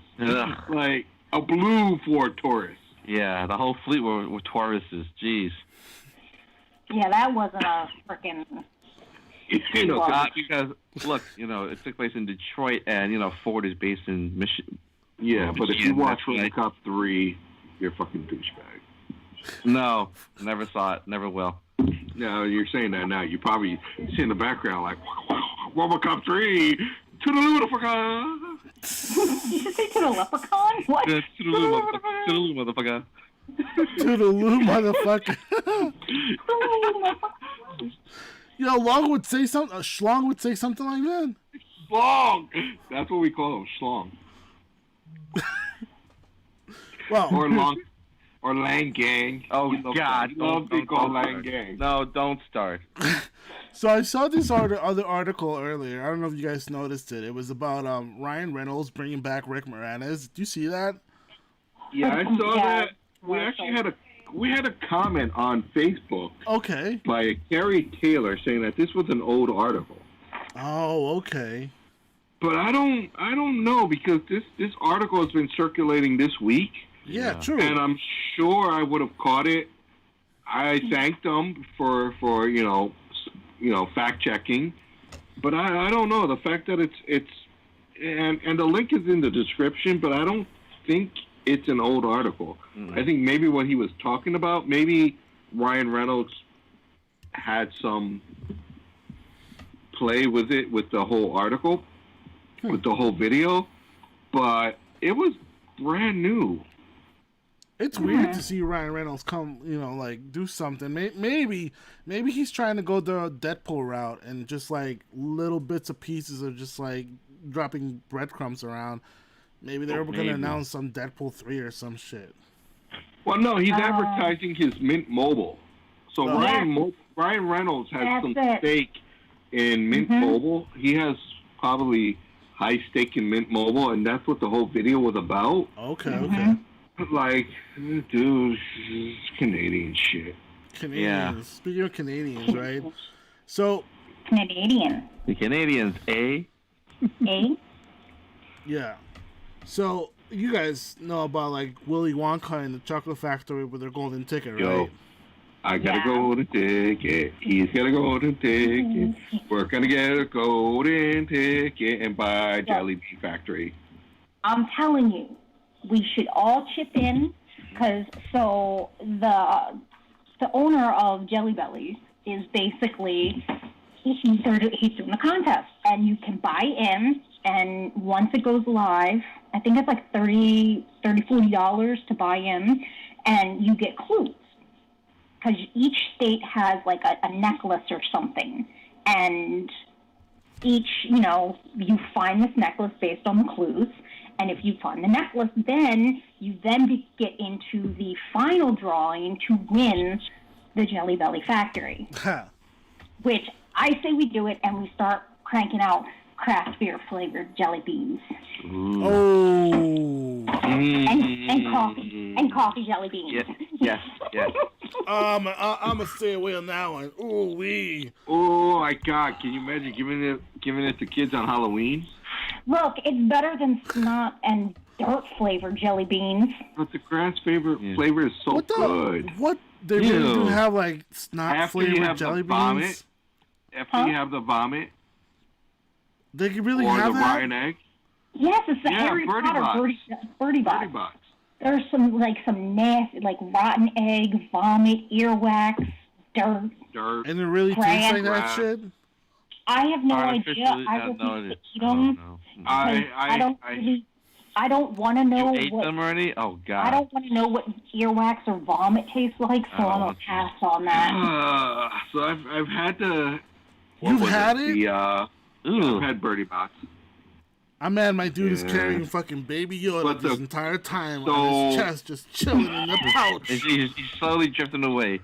There he is. Grass one is the best to have, or dirt, because it will coat your palate Ew. in either grass or dirt, and it will allow you to have other ones.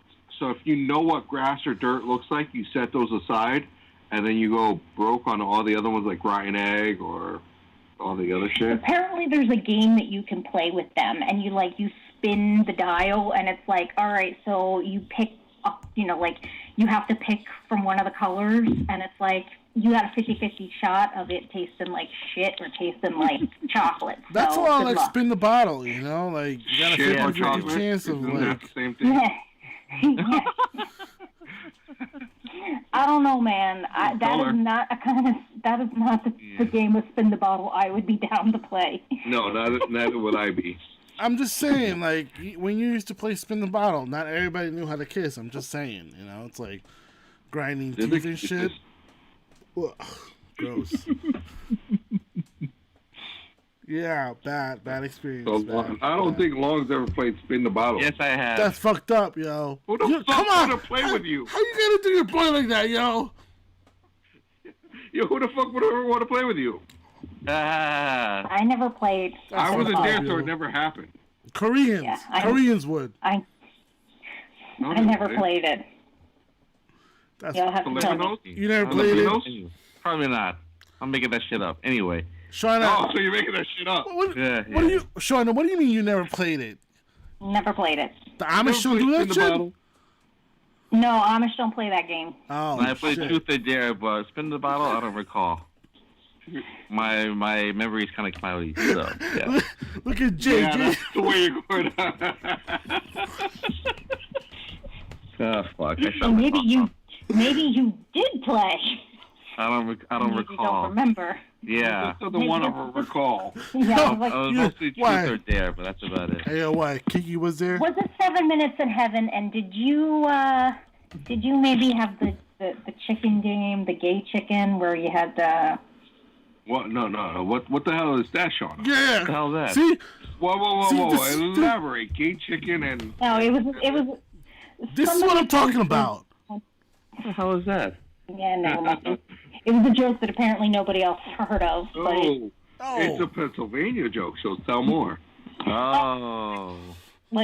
it's like where they're like, whoever chickens out first, two guys kiss, and then like they made the joke saying is like, and I'm 15 years later we're married and we adopted 2 kids, and I'm wondering. Yo, college must have been mad weird, Shauna. Yo, shit. the momish. Yo, momish. Oh shit. So Michael2118 on YouTube is saying, I kissed most of my friends, I think. Yo, he really did though. Yo, Mike, you remember Shovel Face? I mean, no, wait, was it Turtle Face or Shovelhead? Oh man, I don't remember. Turtle Face or Shovelhead? Yeah, in Walk It. You remember that shit, right? With the cop? You remember that shit. There's an inside joke going on, and I have no idea what that is.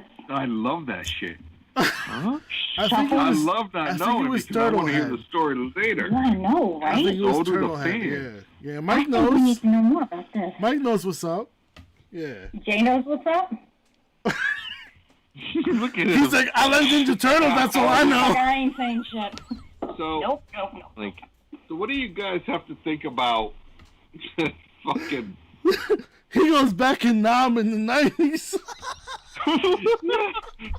I don't. Oh, hold on. Odie is saying, I don't think I was there for that one. Shovel face. No. Michael's saying back in Nam in the 90s, Sea Turtle. Nah, it was Michael and Mike and Shovelface and Turtlehead. What the fuck? What the hell was that? Shovelface had a baby. Dog, we had shit Yo, like that too. listen. Yeah, we had Listen. Oh yeah, we had weird shit in New York. So if Shovelface had a baby, is the baby like a spade, trowel, or some little baby shovel? What do you call a Shovelface small had a baby, shovel, yo? spade. Spade. Oh shit, a spade. Oh shit. All right. Now, all right. Listen. We gotta get back on track. I know, we kind of went off the rails. This is show. That's the name of the show. So I don't believe this, we got but this next, Michelle right? Rodriguez. There it is. Michelle we got Rodriguez this next. said that the Fast and Furious is heading to outer space. Do you think they jumped the shark? Let's be I honest. think How the fuck are you gonna hit nitrous in outer space? That's not Thrusters, bro. That's impossible. Oh, Jay, we can't hear you. I know, it's Jay. not impossible, but how are they gonna pull that off? Yo, Jay, let one rip, kid. Something. How are they gonna race in outer space? I don't know. Spaceships. They just need to stop. They just need to stop. It's done. It's over. And What number of film is this? 9? 9. Oh Christ! Yo, they're just milking it at this point, bro. They're just too many. milking it. Crazy. Little bit. Everybody's strong. Space.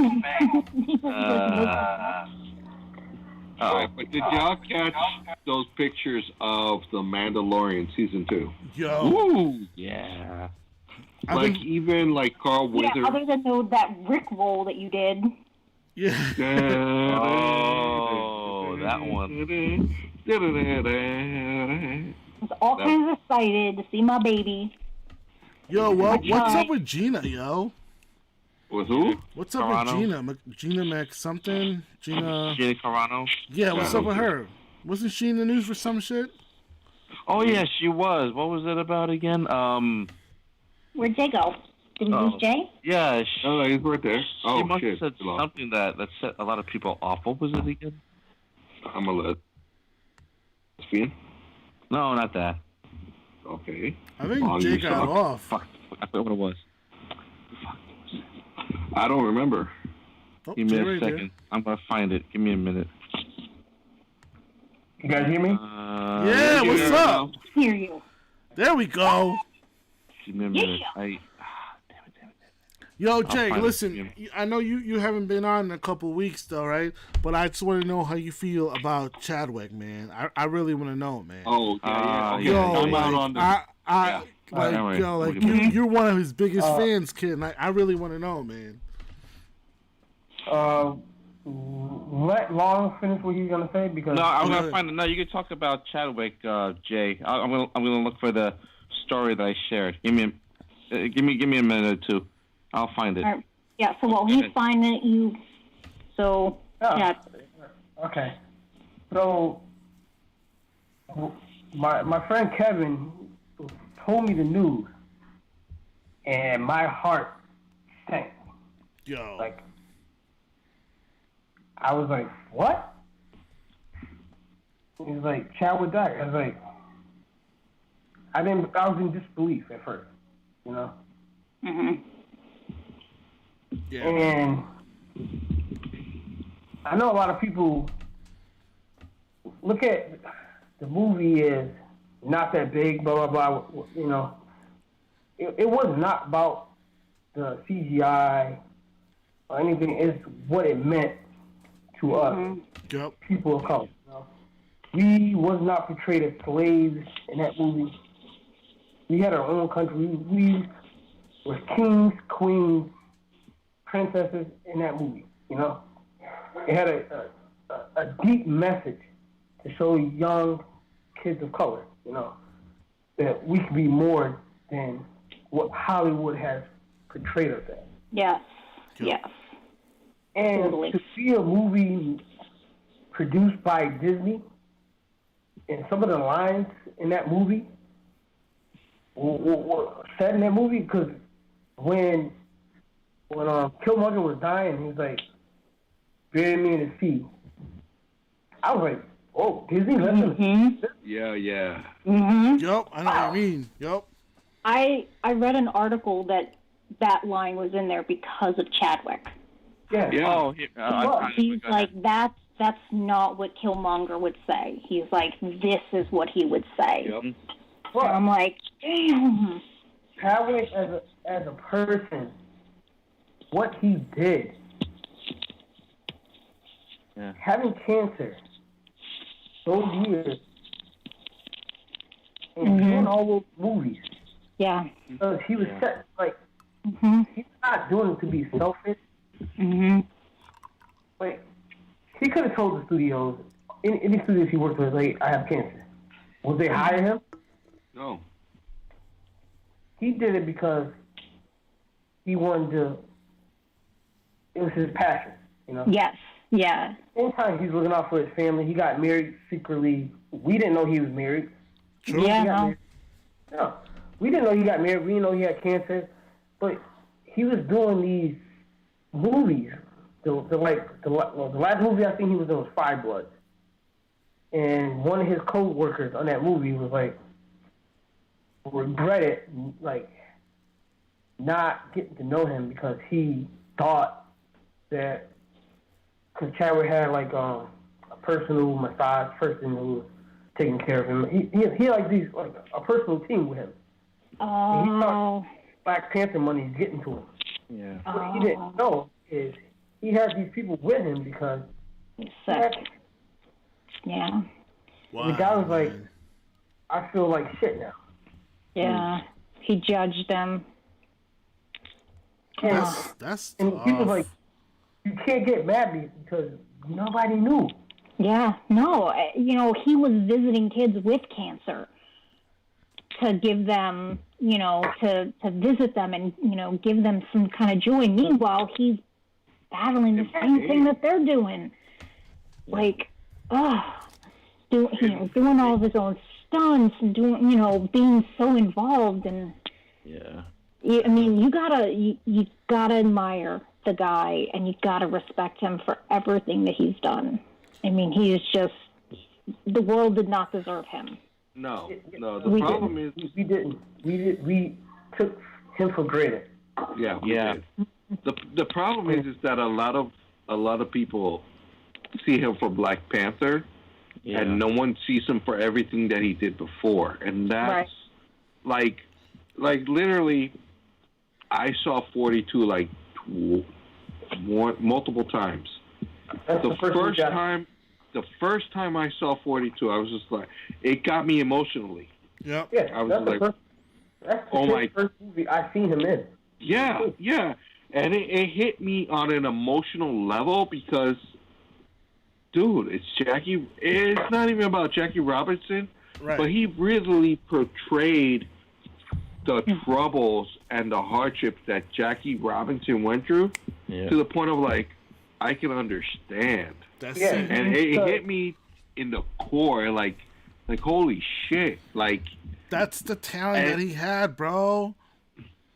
Well, you gotta understand, Jackie Robinson wasn't the best black player. He was the best black player who can handle that environment. Yeah, he was. Yeah. It broke him, but he didn't show it in public. Back in the Exactly. day, a lot of black players would have showed the frustration. And he, you know, Look at Roberto Clemente. There you go. Yep. Howard is What's the color barrier? Howard is he's like Heath Ledger. You know, we took him for granted too. Yeah. And He's great actors. he had more range than I think people realized. You know, I will say it to the day I die. I'm sorry, but him being Black Panther on SNL on Black Jeopardy skit was freaking hysterical. Like, so the guy's got comedic timing. He can do serious. He can do action. He can do so much, and it's sad, and it really sucks that we couldn't have seen more of him. Yeah, and that we, you know, I think that what he had to offer the world, not just with entertainment, but just in his activism and his passion and his drive, I think that's going to be the shittiest part. Yeah, it's going to be missed. You just look at the impact that a lot of, like, Michael B. Jordan. Michael B. Jordan's having a hard time. Yeah. Like I heard that he was having a hard time because he played a bad guy for the first time. Yeah. But now hearing that one of his, like, someone he looked up as a big brother is passed away. Right. Like I said, none of us knew he had this disease. No one knew. He kept it so well hidden. Like I've seen people that are saying, use an Infinity Stone, bring Michael B. Jordan back, make that the Black Panther. That would be. But I'll be honest. We don't know if did he throw him in the sea. He could have saved his life. It can work that way. Like the child never really did do it. What he said, like, he saved his life. Had him like frozen, like he did with Bucky. You know. Yeah, you're right. Yeah, similar to that. I mean, the advancements in technology that Wakanda had, I mean, it would not be outside the scope. No. And Ryan Coogler and Michael B. Jordan worked well together. Yeah. I would say, to honor Chadwick Boseman, I would be 100% behind the Michael B. Jordan as the next Black Panther. The problem is you need to explain what happened to Chadwick Boseman as Black Panther. Right. And I'm not in the mood to really. I don't think Disney could really explain that. That's my problem. That's going to be difficult. We have someone that could play Black Panther. It's the fact of relying on a corporate company to explain why another African American actor is taking the role of another. Kind of like what they did with Romaine and Cody Rhodes. Yeah. But what if they didn't have to go that route though, right? What if instead, like, Shuri took over and, like, she empowered that would make more women sense. and girls all around the so world down though. for that. Yes. I would be so, because doesn't she take up the mantle in the comics at one point? She does. At one point she does. But So it's not like it wouldn't be canon, and I think it would probably be easier to segue into that. So while I think ultimately people would prefer to see Michael B. Jordan on a Disney and, you know, executive standpoint, they're probably going to go with the easier segue. All right, this is one of the things I came up with. I told my brother is Denzel Washington's son, John David Washington, could be the new Black Panther.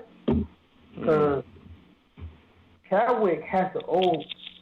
Denzel Washington paid for Chadwick to go to school. Yes. Yes. Yes. So, right. in honor for that, Denzel Washington's son plays the new Black Panther. That'd be At the same wild. time, But it can't be T'Challa, though. He has to be a different name. Like, I understand that. Because that's But- just... Yeah. But that would make sense, though. What Jay's saying, it would bring the community in a full circle. Yeah. Oh yeah, definitely. Oh shit! Yeah, Jay's 100% right. Looking at his picture. What the hell is going on the YouTubes? No. So I'm All right, his two big movies is The Black Klansman and Tenet. yeah. So, And Yo, he's trying to get into- Tenet is wild. but He's the trying to fact get that it- we had the whole blip, it would fit in. That would fit in of having John David Washington. Yeah. Oh my God! And now, So those Our 5 idea's gone. years, who was running Wakanda? you're right. Oh, okay. All right. I can see that then. Because Theory, she got blipped too. Yeah. And the fact is, So who was running Wakanda those 5 years? Oh, And that's the something May. that's never... Oh. and the problem, the fact is this is after Infinity War, so no one's explained how far after. Right. Mm-hmm. And Black Don't Crack, so it could be 15 years after Black Don't Crack. Yeah, you're right. Except for my damn hair. You crack. Uh, Except for White Claw, that cracks. It cracks in your hand when you crack it open. I'll be right back. I gotta go to the bathroom. okay. But that actually, I didn't even think about that as the potential then for an easy segue. Is during the blep, somebody had to be running the show, Exactly. and they, it could, they just have to either create or find a character that would make sense to fill those shoes. John David Washington. No, I the character. Like, is there a already existing character, or that they can kind of shuffle around, or are they going to basically create a whole new person? At this point, they could create a whole new character. It's Disney. They did Infinity Wars, not relying on 100% source of content. No. So fucking make it up. At this point, you fucked up Infinity Wars. It fucked up Infinity Crusade, and Just go with War Crusade. at this point, there's nothing wrong with you going and saying that T'Challa had a son. And while he was gone, he took care of the kingdom. They never went into that aspect. Yeah. And that's an aspect that you could say, and perfectly, like, Jay's idea is perfect because it's one of those things of the father is gone. The son needs to take care of shit. And it's it's just the whole Yeah, the concept of it. I like that. I think that's really good. We need to get writing on that. Yeah. Yeah. What was his love interest in the movie? Oh, what's your name? Uh, Oh, Well, dang it. what? if hey, off screen they, did the, Yeah. had a kid, Mm-hmm. lip passing, blah blah blah. The horizontal shuffle, huh? No, but no. But what Jay's saying is the fact is there's a lot of stuff that's not shown on the screen She could have gotten pregnant because at the end of the movie, she's going back wherever. Yeah. It's been 2 years since Black Panther. There was a 5-year skip between Infinity War. So let's just say 2018 was the year of Black Panther. 2019. It'd be like 2024, 25. Yeah. But they had a history. Who's to say that she didn't give birth to him a long time ago? And that would put him at 20. Black Panther took 2 weeks after Civil War. Yeah. Civil War took place in 2016. 2016. Because So the Russo brothers like to have their movies placed in the year the movie came out. yeah, they're smart for that. So 2016, 2 years after that, 2018. Right. There was a 5-year skip between. You got to figure Black Panther with 2018, 19, 20, 21. Black Panther took place in 2016. But when did the blip occur? After that? Yeah. 18, 19, 20, 21, 22. 22. All right, 2022. But the thing about it is you could... Old enough? Because... No, but he had a thing with Nakia beforehand. Wasn't Nakia? At the same time. Yeah, that's it. So he had a thing for her. That's right back to X-Men. He had a Could thing have for a secret relationship with, you know who? Storm. Oh. Yeah. Laura Monroe. They can retcon that. That's possible. That's yeah, because I mean, no matter when Black Panther and Infinity Wars happened, there's a lot that could have happened beforehand as far as relationships, because that was one thing that, you know, it didn't have that kind of stuff, you know, like Iron Man had, you know, him and Pepper, and, you know, Captain America, him and his chick. That wasn't something that Black Panther really had. No. You know, they didn't really go into any kind of romantic relationships, which personally I liked. You know, I felt that was good because it's like they didn't need to go that route. They didn't need that to reel in people. They had a solid storyline regardless. So who's to say that he didn't have a kid already running around? Right. Because there was a lot, I mean, there were instances where you saw kids running around and he was interacting. There's nothing saying that one of them wasn't his, and he wasn't, you know, 10 at that point. So now he'd be 19, 20 at this point. He's focusing on, you know, freeing up his father's legacy, and he's not, you know, they're not going on to touching into his kid, you know, because... If I was them, I have them, he had a secret relationship with Storm. Yeah, that one's nice, too. Had a little fling. They split up, and years later, she comes back, like, hey, this is your son. Come to find out, like, you know, they could do ways, because right now with our whole, we only see, all right, Hugh Jackson, we see him as Wolverine. Right. You see somebody else as Wolverine, but oh, that's not Wolverine. Yeah. I only see Iron Man, Robert Downey Jr. Yeah. You know? It's like, but at the same time, you got to realize that these are people, you know. They're going to have to get recast for different generations. Right. Well, and I think what's good about Captain America, Iron Man, Black Panther is other people have worn the mantle.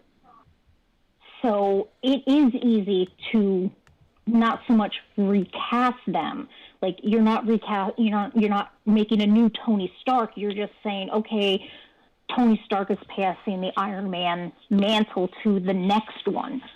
It's happened, Bucky, at some point. Or no, excuse me. I'm gonna go with this. Like, it's like the Batman situation. Mm-hmm. The Batman situation is out of control. Yes, there's been so many different Batmans. Yeah. Because you have Adam West. Mm-hmm. You have Michael Keaton. Right. Val Kilmer. George Clooney. Yeah. Christian Bale. Right. Ben Affleck. Then now you have Robert Pattinson. Yeah. Mm-hmm. And everybody has their favorite Batman. Mm-hmm. Right. But at the same time is we really don't really bat an eye to different Batmans, right? Yeah. Right. You have your favorite Batman. Kevin Conroy. Batman animated series. But we all have our favorite Batman. Right. Like, we could sit here and argue, oh, this Batman's the best, blah, blah, blah. Mm-hmm. Same time is, what will you get you? Yeah. I think that's something that is very definitive of DC versus Marvel. DC is very quick to recast. Marvel's been very much that person is that person, and they don't, full of exceptions. Yeah, Marvel likes to stick with their guns. Like, oh, this actor is going to play this role for X amount of years, whereas, like you just mentioned, DC is like, okay, this actor's going to be Batman. A couple years later, another actor, so on, so on. No. And where DC kind of has, like, the free passes because of the whole multiverse, right. They can kind of get away with it, and Marvel, their free pass is going to be the fact that different people have worn. So it's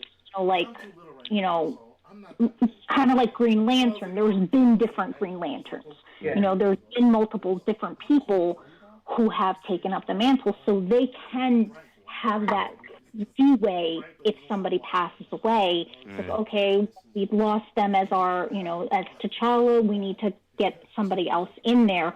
If God forbid, knock on wood, somebody please don't let it happen, but if anything happened to Robert Downey Jr., there would be, Pepper Potts, right. has donned the suit. Other people have donned the Iron Man suit. Right. So there's that. Riri Williams. Riri Williams. She's the new Iron Man. Like. Yes. Mm-hmm. Ah, yes. Yeah. So it's Marvel. I don't like. I definitely, they need to give that another shot. Yes, Obi-Wan. Yes, it's time. It is time. We've seen some really good CGI. Yeah. We need a good Green Lantern movie. God damn it. Yeah. Ryan Reynolds. What? Who said that? No, not Ryan Reynolds. I don't think. No. How good a movie would ever be? I don't think he will ever do a Green Lantern movie again. I think he burned that bridge. Yeah, I think pretty much destroyed that opportunity. Yeah. Well, AT&T is like. Yeah, I know. Should I go back on the Gina Carano piece? Or we still Ernie? Oh, there's Ernie. Oh, yeah. Should I talk about it? Oh, it was about a month ago that the Mandalorian Gina Carano, she was stirring controversy on Twitter. I believe that's the correct story, right, guys? I think so. Yeah. Apparently, Twitter users are claiming that that Gina Carano was blocking people online for saying BLM. Yeah. So basically, he on Twitter was saying, "Hey, we should open up America, blah blah blah." And Yeah, people that's were, it. you're stupid, and she's blocking people. Yeah, she wanted businesses to reopen. That's it. That's the one. Yeah, that's it. That's the one. So, Yeah. Well. and Reopen, but we just have to be smart about things, and I don't think we should just go willy-nilly. people found a retweet that she did. Do you guys know Aubrey Huffman? Who? Aubrey Huffman? Nope. No. She used to be a pitcher for the San Francisco Giants. So he's super racist and a misogynist. Okay. Now I read about that. Yeah. Now I know what you're talking about. He said that Kyle, what is his name? The guy who shot somebody in that 17-year-old, the kid, the rotten. Oh, that. So basically, he put a tweet out saying that he's a national treasure. He said he's a national treasure. And then we had Ann Coulter saying that he should be our president. So Dina retweeted a tweet from him. Gina. So a lot of people's like, yes, he's canceled. Yeah, he needs to be taken off. Yeah, off Twitter, or cancel altogether. But I know it's such a dumb move. Gina, why are you gonna break my heart like that? Retweeting something controversial like that? I mean, come on, how could you? Me and the baby are so sad. Sad face. that actually does make me very upset because I don't what care. she. So what are you saying, Jay? My whole thing is I don't care where you stand politically. Like, Yeah. You're on the right, on the left. Right. Trump, Biden, whoever. I don't care. But Hey, little lady. sometimes you got to know when to shut them out. Exactly. And know just your opinion. It's your opinion. Not everybody Right. hear your opinion. You know. Right. The whole world doesn't need to see it online. Well, here's the thing: is you can have your opinion, you can voice your opinion, and you can say what you want. You just need to be aware that there could be consequences And backlashes. and you got to understand that, and that's just how it is, because not everybody hears the same thing, but it's like I will, I don't care if you're a Republican or a Democrat, whatever, that's fine, but I will, one thing that is human rights, and those are things that you don't disagree with. Time, the five of us, we're not celebrities. No. Our voices, celebrities got to realize that no matter what side of the plane you are on, you got to be careful what you say. Right, of course. Yeah, absolutely. Yeah. Because a lot of people look at you as they look up to you. Yes. Yeah. Mhm. I've always said, because I do get upset when people are like, you're a celebrity, you have no, you shouldn't be commenting on political things. It's like, but you're also a person. Yeah. And as people, we should be able to talk about, our stances on things. But again, as celebrities, your words are going to reach a hell of a lot more people than Joe Schmo. Right. So, all right, a lot of celebrities, they have the luxury that we don't have. Exactly. This pandemic, it has not affected them. No, it hasn't. No. Yeah, they're not shooting movies or TV shows. But yeah, but they're still not financially. They're still getting money. Yeah, they are, regardless of the fact. Yeah, they're still getting money. A lot of people are sitting home not getting money. A lot of people are getting kicked out their homes. Yeah, because they can't pay the rent. Yeah. Plain and simple. Yeah. Whereas these celebrities say, "Oh, look, I'm a celebrity. I have X amount of money. I'm good." They sit there and they tell, "Oh, we're all in this together." It's like, no. No. Like right now, Hold on a second. Yeah. It's like, we're not all in this together. No. Hold up. Wait a minute. Some of us are in this as favor. Some of y'all in mansion yachts. Exactly. There you go. Mansion yacht. That's a good one. It's like, we may all be in the same sea, but some of our accommodations are so Mm-hmm. okay, Very. some of you guys may grown up broke, but you guys not broke now. Yeah. Yeah. You talk about the hard times. Oh yeah, I grew up in the south side of Chicago. Like, Where you living at now? got Jenny on the block shit. Yeah. She's She's overrated. I'm still Jenny from the block. I'm gonna say, I I don't. ain't gonna lie. Back in '95, I used to have a huge crush on Jennifer. I think a lot of us did. I did, but Don't when she became Hollywood, I liked music until she put out the Jenny and the Block. And the reason was because she's doing this, and then all this stuff starts trickling out about how, no, she's not Jenny from the Block no more. She's, hey, Ben Affleck, you are not going to tip that waitress a $5,000 chip or a $500 chip. That's too much money. Bitch, you make that in like 5 minutes. exactly. The waitress. So how good?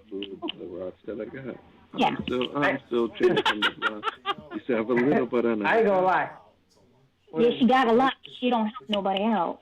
When Selena came out, I was in love with her. I will admit, yeah, that movie was amazing. I was in love with her. I was in love with her. She was just so young, and she was so. Yeah. And then she went South. south. Also, bang. I was a young kid, but when she was in the movie Jack, I was like, holy shit, she's gorgeous. Jack? Yeah, with Robin Williams. Oh. Yes. I didn't know that shit. Oh yeah, she was in it. That's right. See, I even knew. I'm like, Robin Williams. I was a little kid. I was like, Don't be food. Man, I had a crush on J-Lo when she was in Living Color. Okay. Oh, she was a slide. Yes. But dude, how much Vaseline did you have? See, I'm going way back. I'm going like late 80s right here. Late 80s? No, In Living Color was not late 80s. Yeah, it was. Yeah, it was. Yeah, it was. It was like 88, 89. 89. Because I was a kid. I used to watch it with my dad. I was 12, so. I was a kid. I used to watch it Sunday nights with my dad. Who didn't like sketch comedy? Then when the Fly Girls came out, I'm like, ooh, who's that? I'm like, Jennifer Lopez. I'm like, where's she from? Oh, she's from the You Bronx. have no idea who Jennifer Lopez was. Yeah, well, Because at the time, it wasn't Jennifer Lopez. It was. It was the other one. But she was hot. But she was hot as hell. In Living Color, She's a fly girl. In Living Color aired from 1990 to 1990. Oh, I was close. Okay, I was 13. 2006. I'm like 89. I was close. I was off by a year. So. Well, for me, 89 and 90 was the same year for me. It was just like this year, Corona. Oh God, yeah, I know, right? Good Lord. Back then, I didn't know what years were. You know. But you know what's funny is that show was made popular by a white man, Jim Carrey. Yep. Mm-hmm. He stole the show. Yeah. He put it on the map. It was everybody else that filled in the voids. You know, like David Allen Greer, and Toby the Clown, Tommy Davidson, I met him. Fox. Jamie Foxx. Tommy Davidson. Oh, how was he in real life? Drunk. I don't blame him. Go fig. That's one of those things about, you're The a whole- person of color Yeah, and you they have have the this whole Wayne authority. Yeah. You have this authority. Jim Carrey said, he said, I give a lot of props to the Wayans because they gave me the opportunity that Yeah. nobody else did. They saw something in me. I heard about that a while back. Yeah. If it wasn't for them, he wouldn't be, where he is now. Saturday Night Live, they didn't want him. No, they didn't. No, they didn't. Did you guys get to see the pictures? Like, I watched Saturday Night Live, like, how's this show still on? Yeah, I know. After 40+ years, I know. Magic. You guys get a chance to see the pictures of the Mandalorian? Yeah. Yes. Excited. I like. I'm excited. It's something that it's show produced well. I want to see Ahsoka. Oh, yeah, I was. Thank you, Jay, for bringing that up. So I saw an article earlier today. I don't know which one of us posted it, but Ahsoka is going to be accompanied by two. Yeah, I posted it. Well-known clone troopers, which I'm assuming one is going to be Rex and Cody. Well, guys, who's this on YouTube? Who's this JV Zin 12? That might be on YouTube. Yeah. Hello, I'm from Brazil. I'm your fan. Yeah, no, fuck. Send me a save. What? What does that mean? That means you're a spammer, and fuck you, Jay. Oh, it's a spam bot. Nope, not gonna happen. Nah, play. Sorry. Anyway. Yeah, so I'm assuming that it's gonna be Rex and Cody following Ahsoka Tano in the Mandalorian. And they said there might be a third. That's the only two well-known stormtroopers that I know of. Yeah. But if I'm wrong, someone took the Rex out with Rex, Gregory, and Connor, right? There was three of them. Yeah, there was three. Yeah, there was three. There's Rex, Gregory, and I can't think of the last one. I forgot. Even though I watched Clone Wars, I forgot the name. Cody was not one of them. No, Cody was. That's the whole thing. Is that Cody was not one of them? He was with Obi-Wan. Yeah. Yeah. Yes. Only one of them was Obi-Wan. But that's how you know that if it's Cody and Rex, that would make sense. Because Cody was with Obi-Wan, and Rex was always with Ahsoka and Anakin. Yeah. Yes. He was with Anakin. Yeah. Also with Ahsoka. Mhm. I'm assuming it's those two, but if it's not, one of them has to be Rex. That's what my feeling is that one of those clones has to be Rex. Yeah, it has to be. And they said there was a third possibility, but Gregor? It has to be Gregor. Yeah, Gregor. Yeah, true. Maybe, yeah. But everything this season is pointing to Ahsoka, and everybody's forgotten that we're going to get Boba back this season. Yeah, say Boba was pushed back in the burner. So, what's that say when we have Boba meet the Mandalorian? Ooh. Boba, a former Mandalorian who went wayside, and we don't even know if he followed the way. Who knows? That's the thing. We don't know that. I thought Boba wasn't a Mandalorian. I thought he just stole the armor. The armor. His father stole the armor. Oh, Django. Right. Django stole the armor, but Boba. So the thing about it being Mandalorian, it's about living the life of the way. Mm-hmm. So did Boba for a while live the life of the way of a Mandalorian enough to be a Mandalorian bounty hunter? It's possible. Maybe, yeah. Yeah. I mean, did they ever really go into that? They never really focused on Mando. They never did. Mando's not a Mandalorian. No. He's not. Yeah, he was. Yeah, he got saved. But so then that kind of leads then the thing is, if Mando isn't really a Mandalorian, but he's lived the way. Yeah.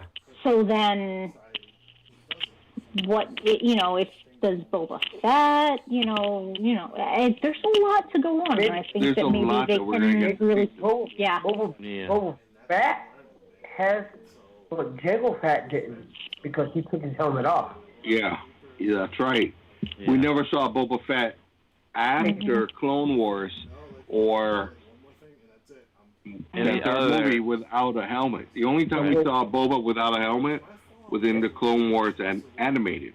Yeah. Because when Jango Fett met with Obi-Wan, he took his helmet off. Yeah, he did. He walked in. Obi-Wan walked into his quarters, and he had no helmet on, which shows that, which to what Jay's saying, is it shows that Jango was not a pure man. He didn't follow the way of a Mandalorian. No, he didn't. Which reemphasizes that he stole that armor. But Boba may have, and that's what we don't know. There's a lot of unsolved questions. Never took it off. No, we never saw him without it. No. So the fact is that at one point in time, maybe Boba followed the way. Maybe before he even died, he was pure Mandalorian.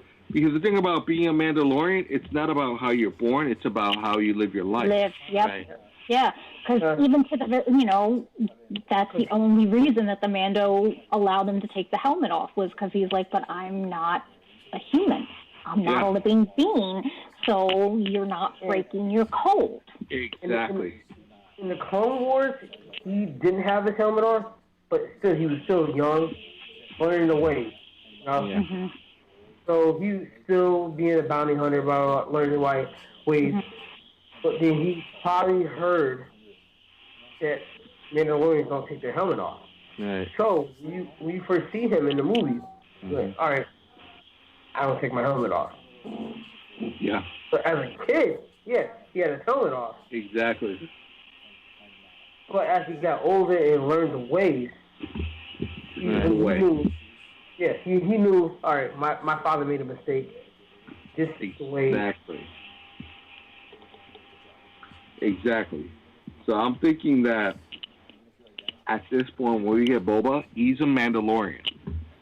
Nothing has ever pointed that Boba has never met. You see, so everything after Star Wars, everything that came after, has really, like even with Mandalorian, they try to set a precedence that if you're a Mandalorian, this is how you live your life.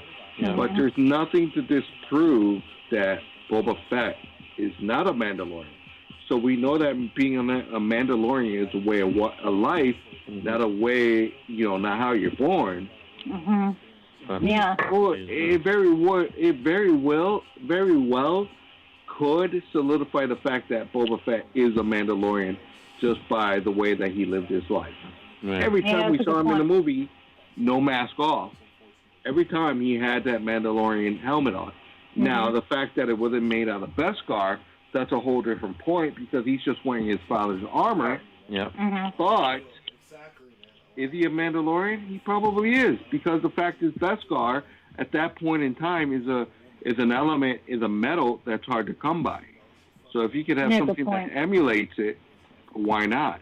But I mean, even some of the pictures that I'm looking at from the Mandalorian, Mando's wearing on his pauldron, he actually has etched the creature that Rhino that he defeated. Yeah. I'm excited because, and this is going to tie in, and I don't know if the story is here, but Mandalorian is an ongoing story that could go on forever. It can. However, Obi-Wan, which was confirmed, is a one-shot, one-series solo that will be introduced. So we're not going to get 2 seasons of Obi-Wan so far. It's only one for now. It's going to be a single season, but it's going to explain everything that Obi-Wan did from episode 3 to episode 4. That's my opinion. There's no other way to explain it. Which Obi-Wan by that point should have a love interest. So Ray was supposed to be his daughter. I saw that. Yeah, I read about that. Yes. Mm-hmm. Yes, I saw that story. Which would have made more sense? Mm. It would have made more sense why she was in tune with Anakin's or Luke's lightsaber. Right. It would have made a lot more sense. And the whole thing about Star Wars is that the series is now getting convoluted with the fact that we're getting rumors that George Lucas wants to refilm episodes 7, 8, 9 in his own image. Why? Because there's just so many Star Wars rumors at this point in time. It's Disney. Oh, of course. So we're getting rumors that George Lucas wants to do those 3 in his style.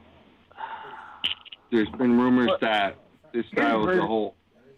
His version was going to focus more on the midichlorians. Yeah, midichlorians, yeah. So I don't. People, all right. This is what I understand. All right. People bitch about the Disney, but at the same time they bitch about the prequel. Yeah. Which George Lucas did. People. Yeah. So, what's going to make you guys happy? Exactly. Who knows? Exactly. George Lucas read 7, 8, 9. When he did 1, 2, and 3. There was nothing wrong with 1, 2, or 3, in my opinion. 1, 2, or 3 was his vision of everything that happened before 4, 5, 6. Exactly. I don't give a crap about Jar Jar Binks. Yes, he stinks. I don't give a crap about that. But the fact is that George Lucas gave us a hard detail of everything that happened before Darth Vader ever became to be. But if you George, not George, Dave Filoni, who should be running Lucas Studio, I think I think he's running because he understands. Yeah, give him a chance. I got freezing. Star Wars shows what's going on right now in American politics. Yes. Yeah, yes. What's going on in American politics, how the right and the left going at each other, but it's just one person controlling both parties? Yes. Yes. That's exactly what is going on. It's all Star Wars. Palpatine, that's the Emperor, controlling both, putting both people in conflict with each other, not realizing that we're kind of fighting for the same thing, but we hate each other for what? I don't know. Oh, believe me, I'm not defending him. Right, no, I don't think you are. It's like, Yes. You got that so spot on because that's exactly what's going on in today's society is that it's a Palpatine. No one wants to really come forward and say, yes, that's what I'm a part of. But Palpatine he figured out that if I play both sides, I play the heartless, weakling, physically weakling senator, the Jedi are going to come to rescue me. But I'm the hardcore senator that you see behind the Senate doors that the Jedi aren't really allowed to see. I'm going to fuck this shit up. I'm going to make sure that everybody follows me in one step. The whole flaw, his whole scheme was Anakin. Yeah, of course. Anakin was the pawn. Anakin was the pawn. He didn't expect Anakin to lose to Obi-Wan. No. Anakin was winning that fight. Obi-Wan knew. Like Anakin was kicking my ass. But Obi-Wan used his brain. He was like, I'm going to use his arrogance against him. Exactly. Yeah. Obi-Wan was smarter. Yeah. He wasn't stronger, but he was smarter to know I can outsmart Anakin any time of the day. He knew Anakin was whooping his ass. Yeah. Oh, episode 3, yeah, just whooping them bad. Like, I gotta outsmart him because his emotion. What happened, Shauna? Uh-oh. I gotta run. So you guys can continue. Have a good night, Shauna. I'll talk to you guys later. Have a good night, Shauna. Good night. Bye. Anakin knew that.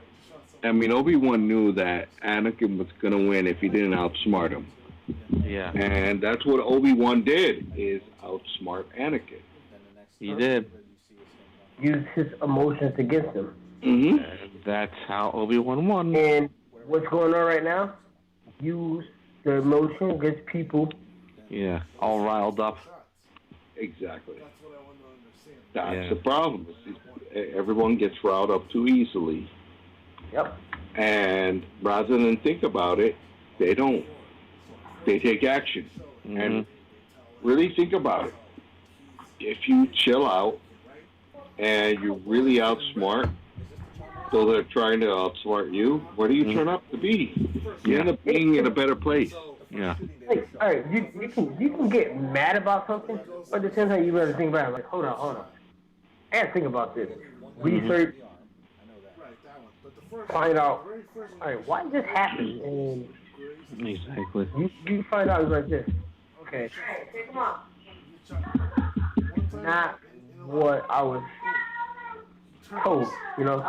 Yeah. And then you try to tell somebody like, no, it was this. Like, no, whatever. Your mind's already made up.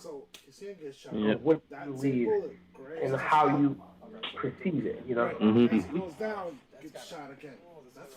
And that's why I think like Clone Wars, like after watching that series, was genius. It was a perfect show. It was good.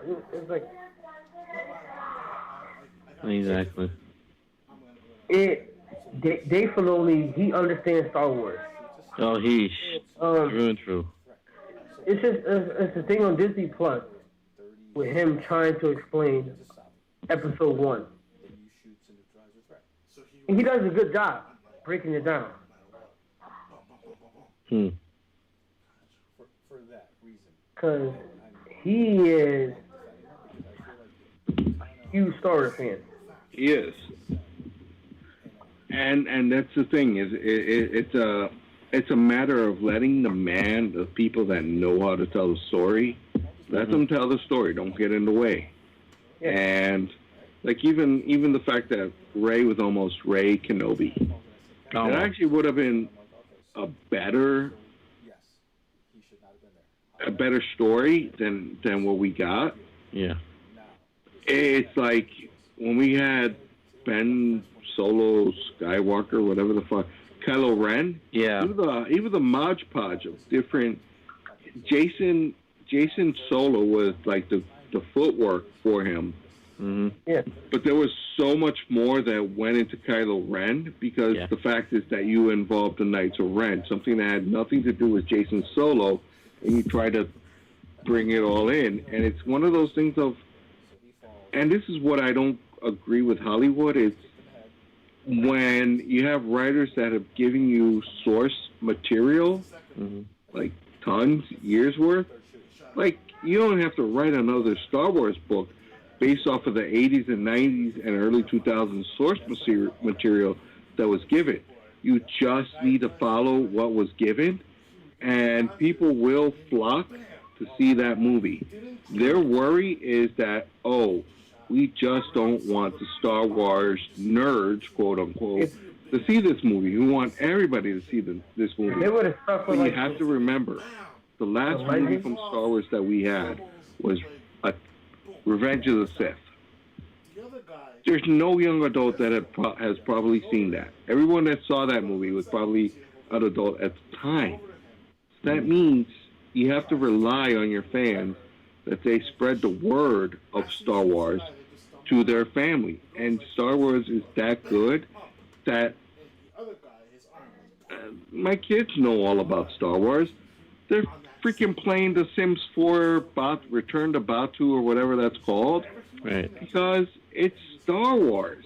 They don't know all the Star Wars, but they know that Sims game has elements of Star Wars, and they will play that. And that's what happened when you have an intellectual property absorbed by another one, and that bigger property doesn't have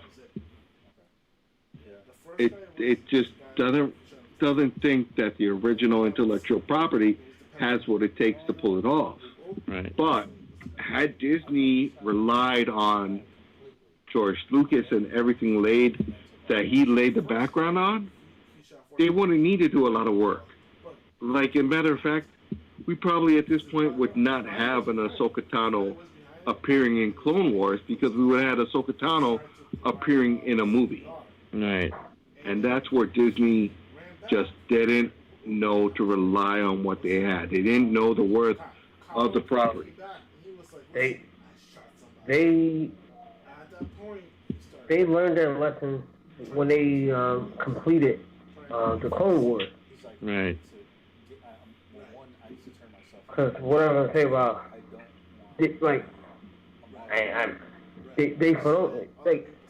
he made us feel so. I don't know about you guys, but he made me feel so sympathetic for Anakin. Right. How bad he was treated. Yeah. And how he turned against the Jedi, because his Padawan. You remember that the trial when she was set up? He was the only one who believed that she didn't do it. Yeah.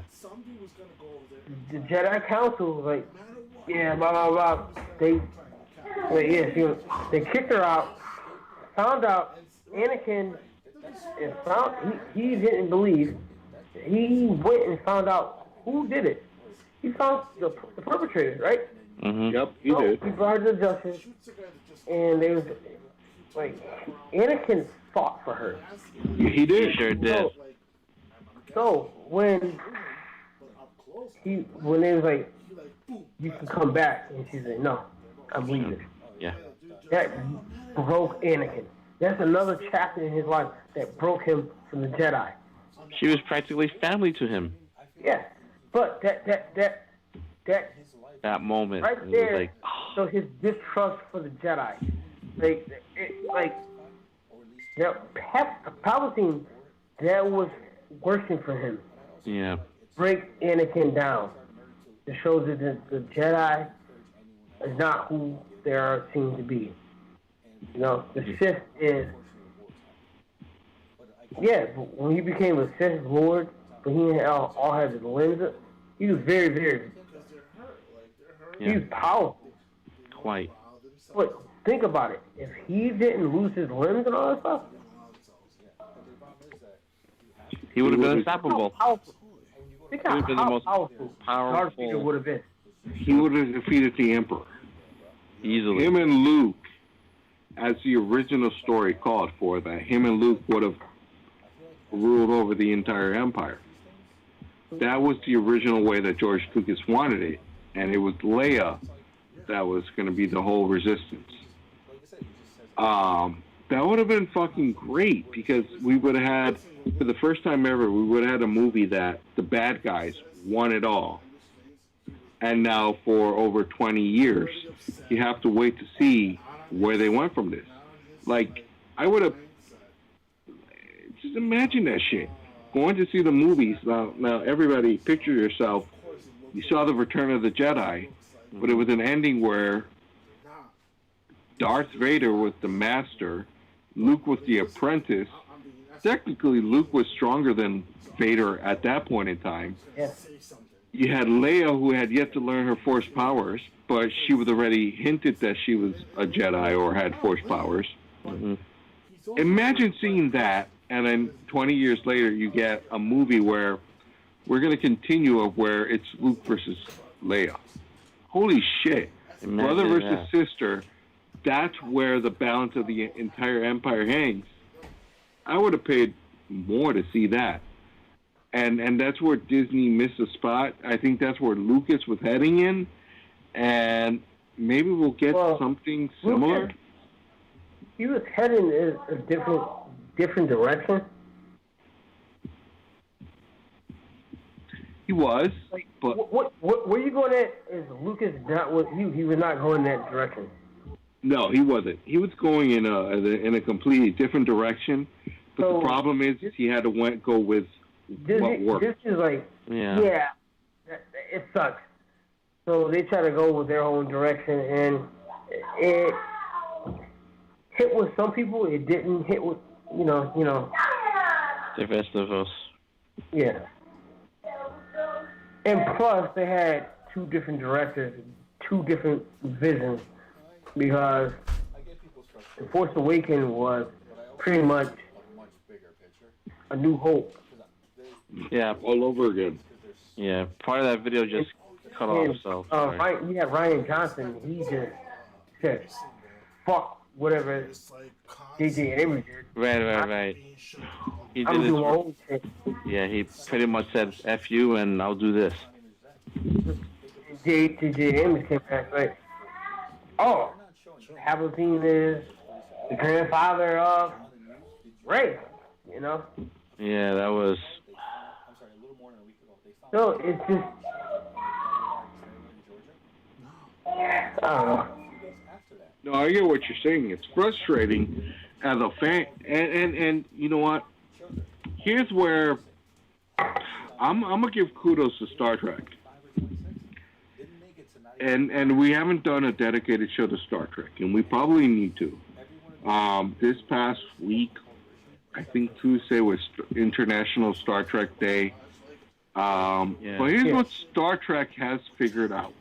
Okay. They figured out we could go like even within their own timeline. You take the you take the William Shatner Star Trek. Them motherfuckers figured out time travel, and it didn't hurt anything in the future. They brought back whales in a Klingon bird of prey, and they still were able to do the next movie without it hurting anything in their timeline. Like, and the thing about Star Trek is, if you ever seen a motion picture, you have V'ger. Now, my forever theory is that whole motion picture, and people have never noticed it, that motion picture sets up the Borg. I never thought about that. That chick with the bald head in the movie, she got assimilated. Captain Decker, he allowed himself to be assimilated by an Earth satellite. They didn't say they got assimilated, but they stayed there. What the fuck is going to happen? You're going to become one with V'ger. So, Earthlings created the Borg. I don't give a fuck what you say. But Star Trek has figured out time travel. So then you have the newer films, the J.J. Abrams film, that decided to say, oh, we're going to take a sidebar from the original films and, well, everything that happened before happened, but this caused this, so it didn't happen, and it created a splinter timeline. Acceptable. I will accept that. Because then you have Picard that acknowledges that what J.J. Abrams did happened, but this is what was left remaining. This is what you didn't see in J.J. Abrams. So that gives us the continual original timeline. You see what they did there? TV, you get the original timeline. Movie, you get J.J. Abrams. Fucking genius. Best of both worlds. J.J. Abrams is probably kids.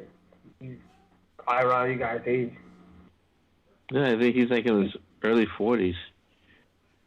But he grew up watching these shows and these movies. Yeah, he had his own vision. He had his vision on what he would do with these things. Right. Like, I'm not a huge Star Trek fan. Like, my brother and my father, they love Star Trek. They love that shit. Like, to me, I thought Star Trek was boring. Like, I used to watch. I was like, damn, this shit is boring. I was a kid. You know? Yeah, you just couldn't understand it. Neither did I, but I've come to accept it for what the whole thing was. But at the same time, like, kind of, Star Wars. I was a kid. Like, I wasn't even born when the last Star Wars.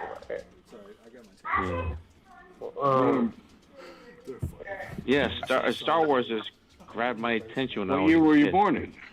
Yeah. I was born in '84.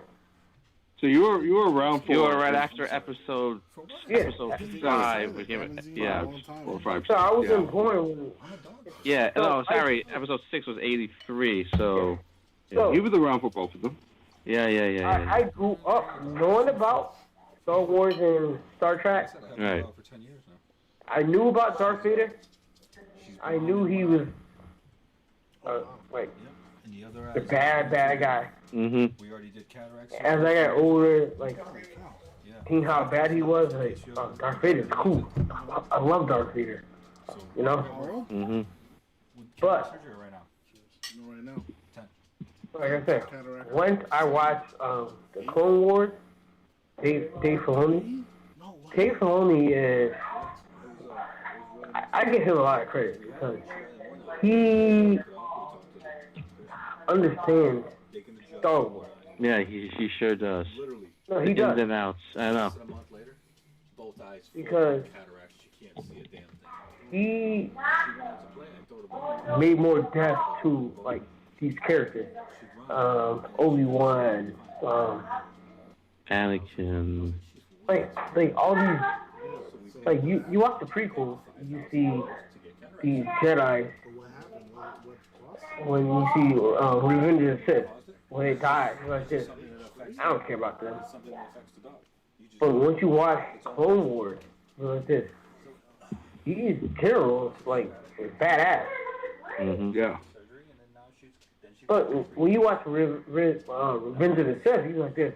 I don't really care. Just somebody watching it. Who's this guy? Poe? Who's Poe? You know? Right. Yeah. That was the thing about it, is that it was all those side stories that really gave you. If you didn't follow the side stories, you'd be lost between one movie to the next. Exactly. Oh, I wanted to add, and I'm glad you're on the show, Jay. Walking Dead is coming to an end. What are your takes on that? Did you hear? You probably read that and heard about it, Jay. Yeah. I'll put in my 2 cents after you're done. It's a bittersweet thing. Yeah. It is. But go ahead, go on. It is. All right. I'm a huge zombie fan. Right. Yeah. We know. My first zombie movie was Dawn of the Dead. Wow. As a kid. That was my first movie. I was afraid of zombies. But I learned to realize, growing up in a religious family, talking about resurrection, like me, Jason, like, all right, I watched Jason, Friday the 13th, Nightmare on Elm Street, all that stuff. I watched all these movies. They didn't scare me. You know why? Why? It wasn't real. Yeah, it's all Hollywood. They believe. Yeah. Dawn of the Dead scared me. You know why? Because it's possible. Exactly. Possibility Because that could happen. the message in the movie is like the dead came from, like, they raised and came back to eat the living. Right. You see, it's like normal people eating like bodies. Yeah. As a 7-year-old kid watching that movie Messed you up, right? mess you up. Yeah. So I was like, is this like Revelation? Like me growing up, if this was gonna happen. Yeah. So fast forward to adult life. I love zombie movies. Yeah. So 2010, Walking Dead comes out. I was like, all right, a zombie based on a comic. So I watch this series. Yeah. I fall in love. I like it because I like zombie movies. Yeah. I stuck with the series even though it hasn't been the greatest. Like people can talk shit, but it hasn't been the greatest. You know, I stuck with the series because I love zombies. The zombie apocalypse. Mm-hmm. Yeah. So when I heard the news that it was ending, I was like, yeah. I knew. No. It had to come to an end sometime. Even though they said that it could have gone on for more years. No. But it will. Yeah, spin-offs. I told my wife, she don't remember. I said, it's going to last 12 seasons. Think about it. Yeah. We're on 11 right now? Yeah. Yeah. I was right. Yeah, I was you were. right. I said, Walking Dead is going to last 12 seasons. We didn't expect coronavirus to happen. Exactly. No, exactly. So, was I right? You're right, because they're bowing out before anything worse gets. Like right now, you really can't say we're going to film a season 12 and know for sure you're going to film a season 12. Yeah. Why risk that? And let's just kill it at season 11. We'll do a spinoff. You have no time frame on when a spinoff comes out. Exactly, because of what's world life issues. Season 11 is going to be 24 episodes. Yeah, expanded to a year and a half, something like that. Robert Kirkman is the reason why it's in this. You know that? You know that? Yeah. Yeah, I know. I read about that. Because him and AMC is having a feud. Yeah, it's been quite a. What's that guy? Frank Darabont. Yeah, the original, the creator of the show. So I knew, like my whole thing, I knew that it's not gonna go past 12 seasons. Yeah. Because once they kill Carl. Yeah, pretty much went. Andrew Lincoln was like, I'm done. Yeah. Yeah. He was like, I'm bowing out. Yeah, he was done. And then Denai Guerrero. Her too, same thing. Yeah, I'm done. To kill off a major character like that, it's like, why continue? The fact that you had fans that fought for Glenn. Oh, yeah. Let's not even that go whole there. shit. Let's not even go there. No, but it made sense. Like, why are you gonna punk out one of your regulars, one of your favorites for the fans, into a fucking dumpster? That was just the way they wanted to. Yeah, that was a cop out of a kill out Glenn was just dumb. Like it was more acceptable to see him taken out by Negan than see him taken out by a dumpster. I'm sorry. Yeah. I was more willing to accept that Negan blew his brains out with a fucking bat than anything else, and a fucking Glenn went cowering into a dumpster. It just, some of the stuff that the writers did made no sense, but that showed that the writers were always in tune with the fans. They didn't let the storyline get ahead of them, because it took a whole season. Like, we didn't know what the fuck happened to Glenn for a whole season, and then they explained it, but that would have never happened. Like, this would have never happened in the 80s or the 90s. No. We would have had to accept that Glenn was dead. Even though we didn't see it, it's kind of like the Who Shot JR. Pretty much. So, I mean, the fact that they realized they could bring, that they should bring the show to an end, I give them kudos because they're smart enough to know there's not much more for us to write. We're actually probably a little bit beyond the comic books. I give them kudos to recognize the fact that they need to do that to this now. I have to say this. It has to do with the whole lawsuit. Yeah. They might lose this lawsuit. So that's why they... Yeah. Yeah. It makes sense to end it now, especially if they lose the loss. If we end it now, we can't sue us. Yeah. You're gonna have to end the series. You know, we got spin-offs, we got Fear the Walking Dead, and... Yeah, there's gonna be another. Yeah, there's gonna be a second spin-off. There's gonna be a Carol and Daryl spin-off, and two movies, right? 3 movies. Oh my God! 3? I thought it was 2. Oh my God! I know Made for TV movies?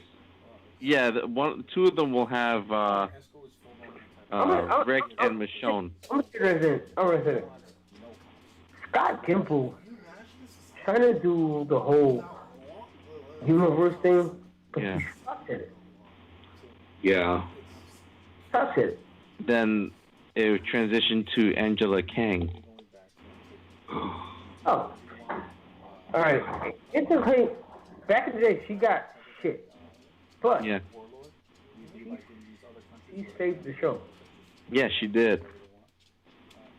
Because the show was going through a really bad rut, so. Well, the show sucked, honestly. I know. I kind of dropped out after season 8. I didn't watch 9, or I only watched like a quarter of 10. Season 7, it was the one a lot of people dropped off. Yeah.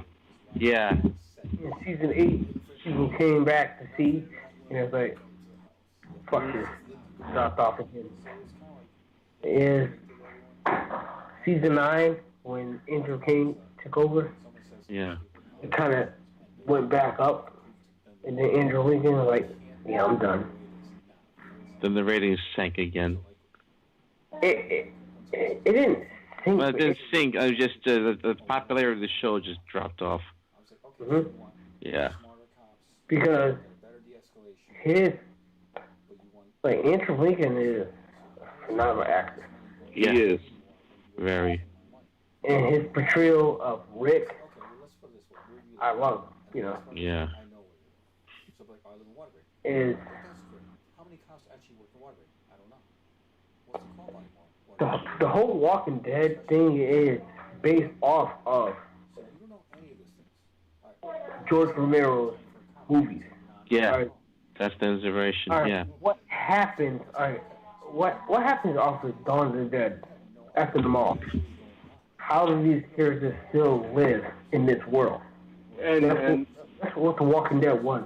Yeah, exactly. Yeah. It filled in those questions that we were aching to know, because you go to see a movie and you walk out and you get the end of the movie, but it's kind of like, what do they do here? What do they do there? And what happens here and there?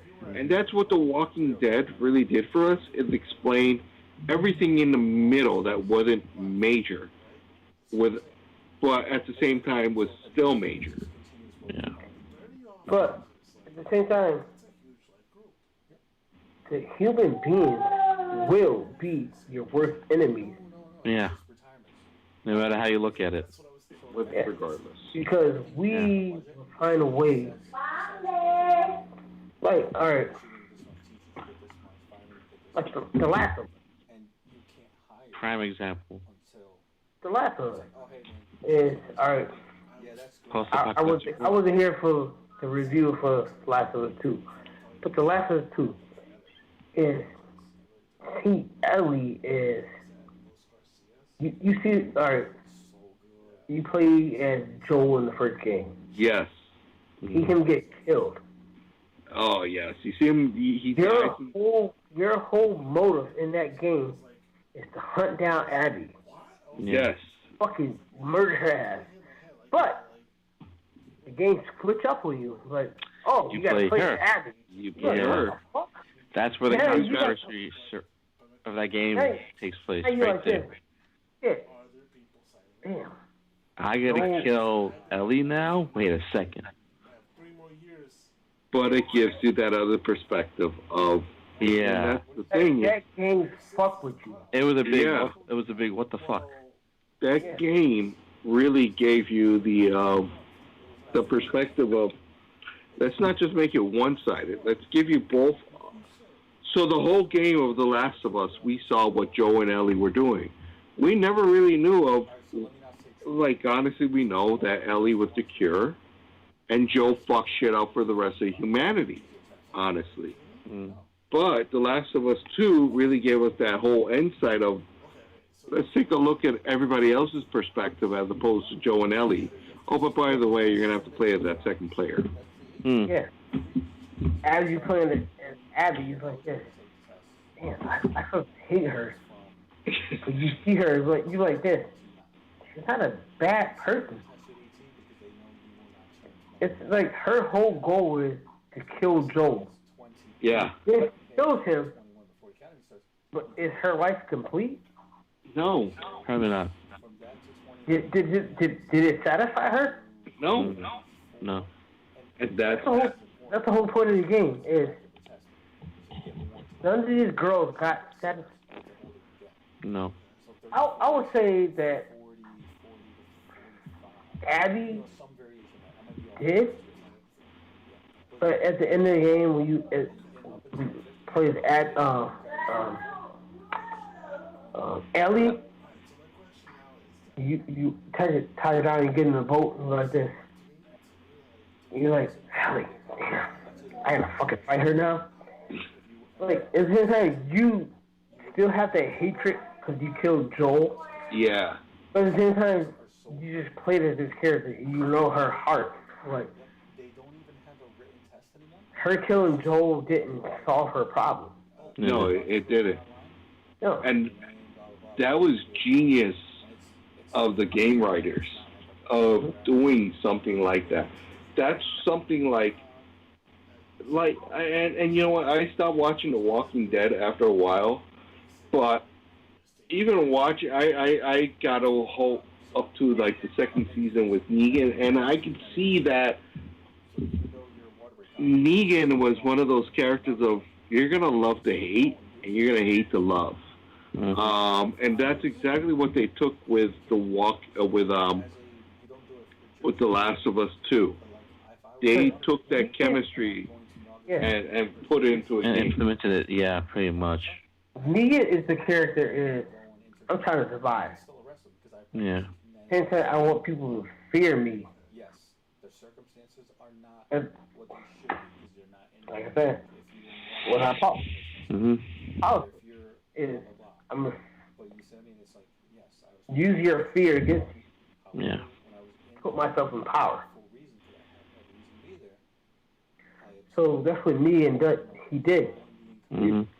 Use people's fear against themselves. Yeah. Put him in power. And he said, we have to control these people to maintain what we have here. Mm-hmm. Was he a bad guy? I don't think so. If he, yeah. Well, How you look at him? it depends on your point of view. No, he was trying to. No, it depends on how you look at him. Was he a bad guy? Not to his people. Not He to was his trying to people, take but care of everyone them. else, yeah. Yeah. But to us as people who watch The Walking Dead, we love Glenn, we love Abraham. He killed him. That was But great. what did Rick and his group do? They Nothing. went to the satellite, They do nothing. killed people, right? Yeah, they did the Killed. same shit. Pretty much.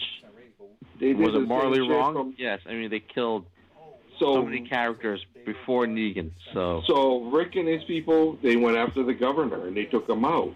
Yeah. The governor, who had his own little community that Right. was safe and sound before Rick and his Before- people ever walked Pretty in. much destroyed it. Yeah. Exactly. So are they better than Negan? No. Probably not. Absolutely not. But it has to be what side are you on at that time. Right. It's how you look at situation. You know,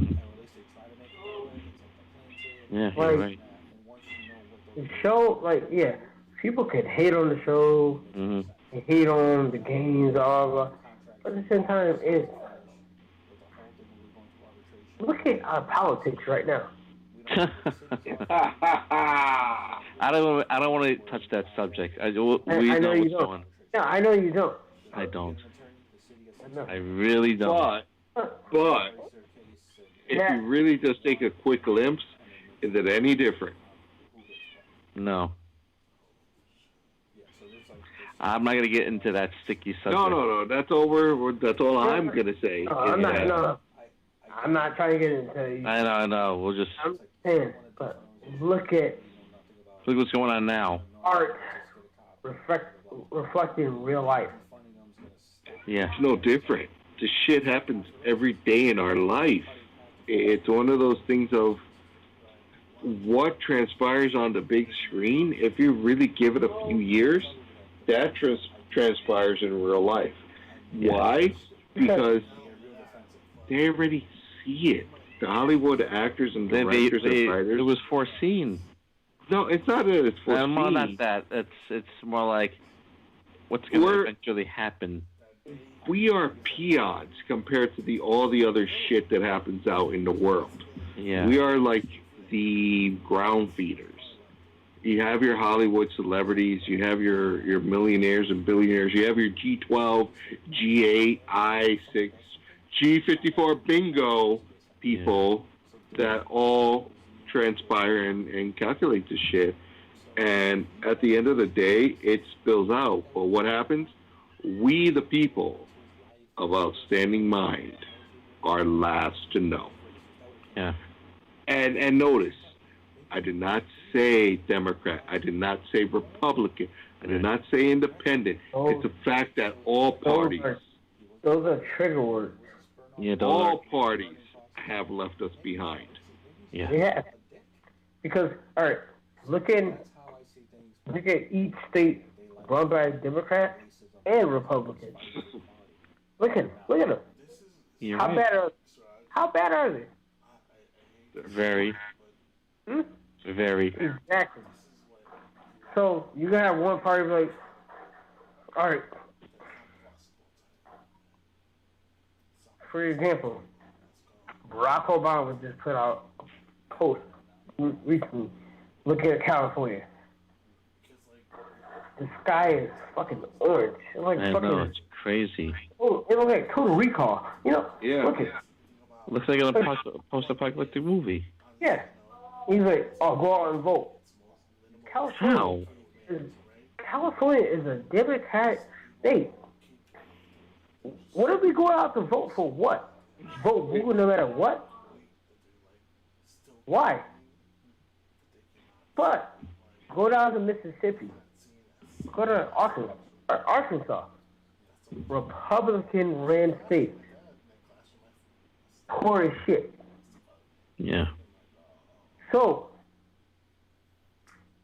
two parties trying to say, oh, you're going to be poor if you vote Democrat. You're going to be poor if you vote Republican. You can be poor no matter what you fucking vote for. Right. Exactly. You're right. So, you have to make these politicians accountable for what they stand for and what they believe in. Exactly. Yeah. They've lost sight of what they stand for. Mm-hmm. It's like they get in there and they forget why they originally ran, because there's some shit behind the scenes that we don't see as citizens. We don't see the shit that they get paid for. No. But the fact is, you know what? You want to correct the country? Get rid of all the fucking lobbying groups. Whether it's a union, whether it's the fact of it's this group that's fighting for Walmart employees or Walmart in the first place, get rid of all the lobbying groups. Make that shit fucking illegal, and it's fair grounds. I want to say this right now. Whoever's still watching, if this country was still, if the Democrats and Republicans were so at each other's throats, how fast this country would fall apart. Pretty fast. So, what did I tell you? They're not at each other's throat. It's all fucking a theatrical. It's a freaking theatrical play on both sides. Because if these two parties was really, really at each other's throat, this country would fall apart in a heartbeat. Yeah. So people gotta fucking wake up and see that.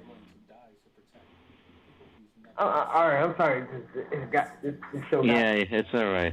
Yeah. It's getting. No, it's cool. It's cool. Getting close. It's all good. Like this shit pisses me off though. Yeah, I second that. It's getting close to 11:30, guys. All right. So what do we have left? What else do we have left? So, all right. Hold on. Let me go to show notes for a second. So, all right. So really quick, we hit The Walking Dead, the spinoff that Darrow's and Carol's getting a spinoff. Yeah. Young Justice was announced that they're having a season 4 called Phantoms, and Doom Patrol was renewed for a season 3. Get this shit. Here's what I'm thinking: the DC streaming service is going to go by the wayside because Doom Patrol, which was originally started on the DC streaming service, is now on HBO Max. Harley Quinn is eventually going to get renewed for HBO Max. Young Justice will eventually show up on HBO Max. Yes. They just have to recognize themselves to say, let's fold up shop, and those that have a recurring subscription to the DC universe, give it to them for free. Yeah. Yeah. AT&T came in and was like, fuck this, cancel this. If you guys not getting that many subscribers on DC Universe, we just this whole HBO Max thing. Bring those people over to HBO Max. Yep. It makes sense. It does make sense. You consolidate and give us a Swamp Thing season 2.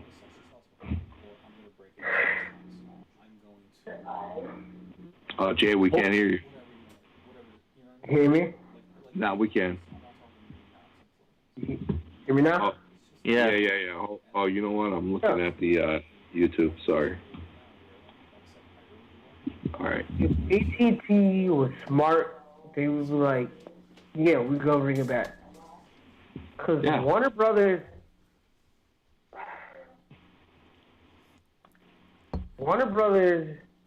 was just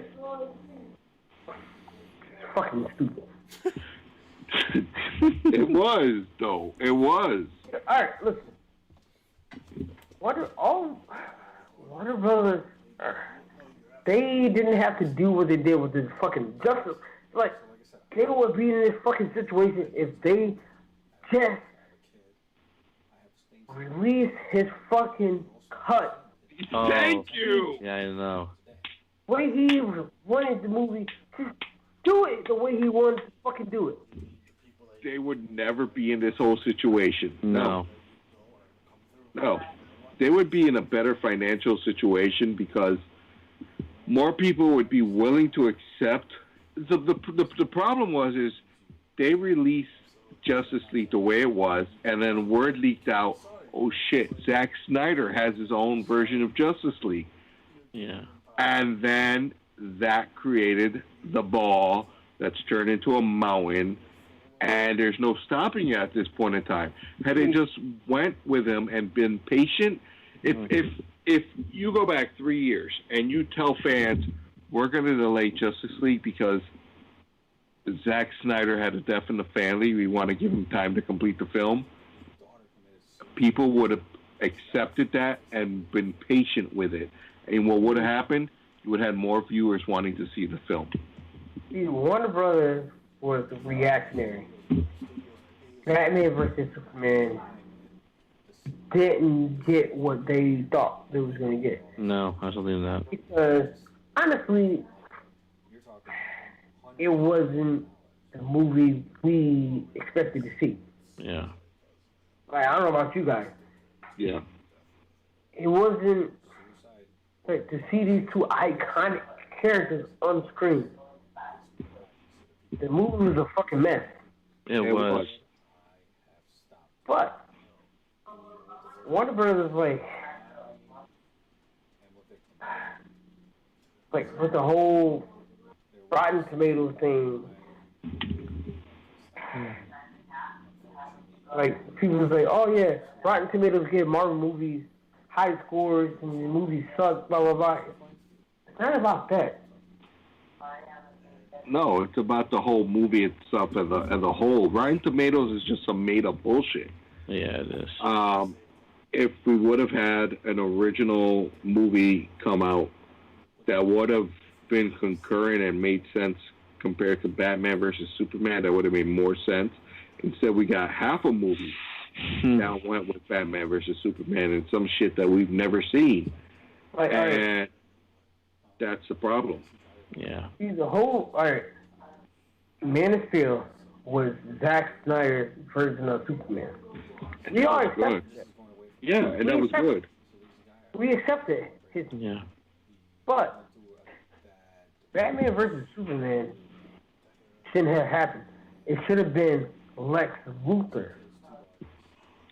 Instead of alright, we understand why that should have been Lex Luthor instead of Bruce Wayne. Yeah, it should have been Man of Steel too. Because that would have showed the hatred Lex Luthor his hatred for Superman. Yeah. That would have made more sense, right? Not Batman. Not Batman.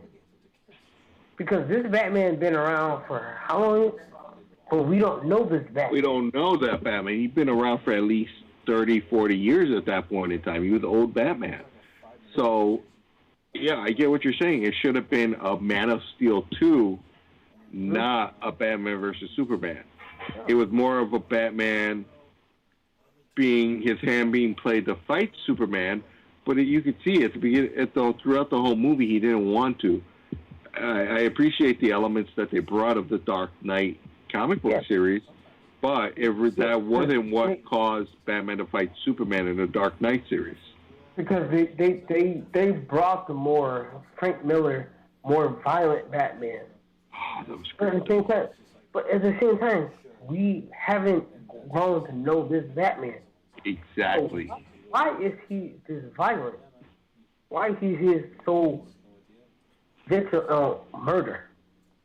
And exactly, that's where they should have done a Man of Steel 1 and 2, and you should have done the Ben Affleck Batman movie explaining why Robin was dead, why he was so prone to violence at this point in time, why he didn't give a crap about killing people, because that's how Batman started and that's how he ended. And if you didn't follow the Batman or any DC book, you needed to have that understanding. Me going in there, I get this whole shit, I understand, but someone else isn't going to understand.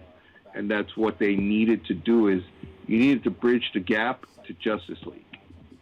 See, I have nothing against Zack Snyder, but he tried to jam so many stories into one movie. He did. And that's how I felt like watching his Snyder Cut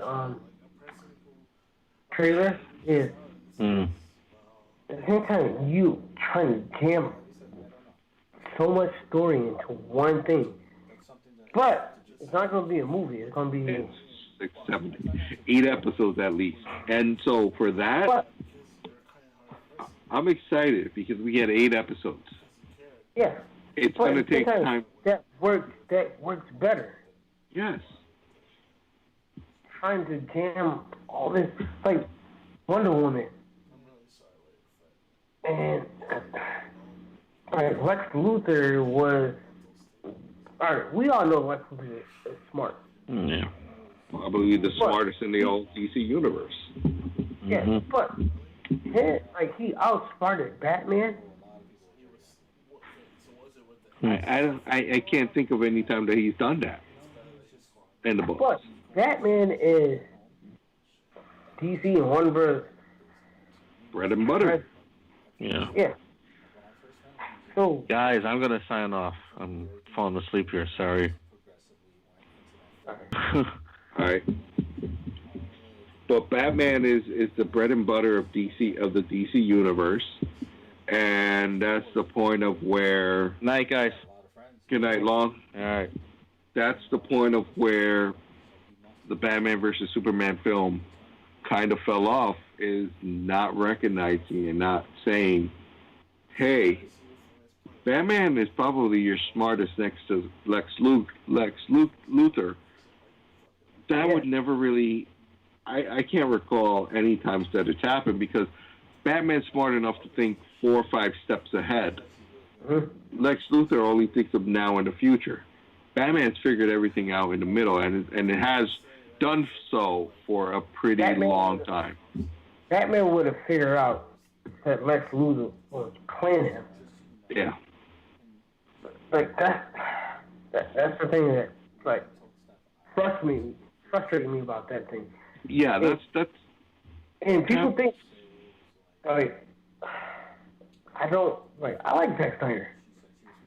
What I don't like what happened is the Snyder fans. And how they got. And they got obnoxious about it, and they wanted their movie. And they kind of forced HBO to give us that movie. But you are not a Snyder fan. You are a DC fan. And that's right. I'm a DC fan. There's this difference between a DC fan and a Snyder fan. Exactly. I was willing to live with what I received. Snyder, he had a lot of good ideas. He did. And you kind of jam into too much in one movie. Exactly. And then, like, all right, Justice League, you can. One of them was like, all right, let's go Joss Whedon because he made the Avengers. Yeah. You can't, because you can see the difference. You could see 2 different movies out of Justice League. What needed to happen is that Zack Snyder should have told Warner Brothers, I have this movie that if you allow me, I'll give it to you in 3 parts. We'll film part 1. Allow me to film part 2 and 3, 2 years apart from each other, or even 2 and 3 filmed at the same time. But this will fill for your DC universe. But he never did that. At the same time, I can't blame Zack Snyder. I blame Warner Brothers. I blame both. I blame both parties, but I blame that Zack Snyder had a vision. He did. Warner Brothers like, yeah, you gotta do this, do this, but he had a vision, and he's made stuff work for them in the past, and they should have respected him for that. I can't say he didn't understand the character, but at the same time, he didn't understand the character. Yeah, I get what you're saying. He's because all right, in Man of Steel, he didn't have to step Zod's neck. No. But it was shocking because we've never seen Superman kill someone. Yeah, exactly. It was like, what? Superman? He made Superman realistic. Of I believe this and this and this and that, and oh my God, if I let Zod keep going, he's going to kill this family of 4 people. What do I have to do? I either let him kill the 4 people or kill somebody. But at the same time, Superman let millions of people die. And popular. Yeah. But at that time, it's like, I'm going to save this group of people. It didn't make sense. No. Because he could have. He had every other opportunity. Dude, you just turn him. You're literally Superman at that point in time. Even though Zod, if you really look at the movie, Zod just learned to use his power. Superman had God knows how many years advantage over Zod of learning to control his powers. All you needed to do is a hip throw and Zod's on the floor and he's not going to kill that family. But instead, Superman chose to kill that family. Like, all right, Warner Bros. Like, oh yeah, we can't make a good Superman movie. Bullshit. Because Captain America and Superman are the same. They don't have the same power level. They're about the same thing. Same people about justice and truth, justice, and the American way. You can't deny that Superman and Captain America are the same, except Superman can fly and Superman could just about live through anything. Hold on, I gotta go back to them. All right. So, fans, tonight we are going a little long because we got the return of Jay tonight. We are now discussing Justice League and the Snyder Cut versus the other cut. So, what do you guys out in YouTube land or Facebook land or Twitter or Periscope land have got to say? Give us some remarks.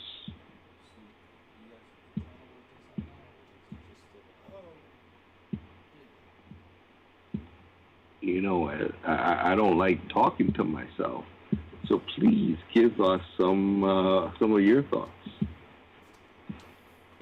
While we're at it, and while we wait for Jay to come back, I'm just gonna wrap up on some stories in the news. According to IGN, there is going to be a RoboCop prequel series that's going to come and focus on OCP.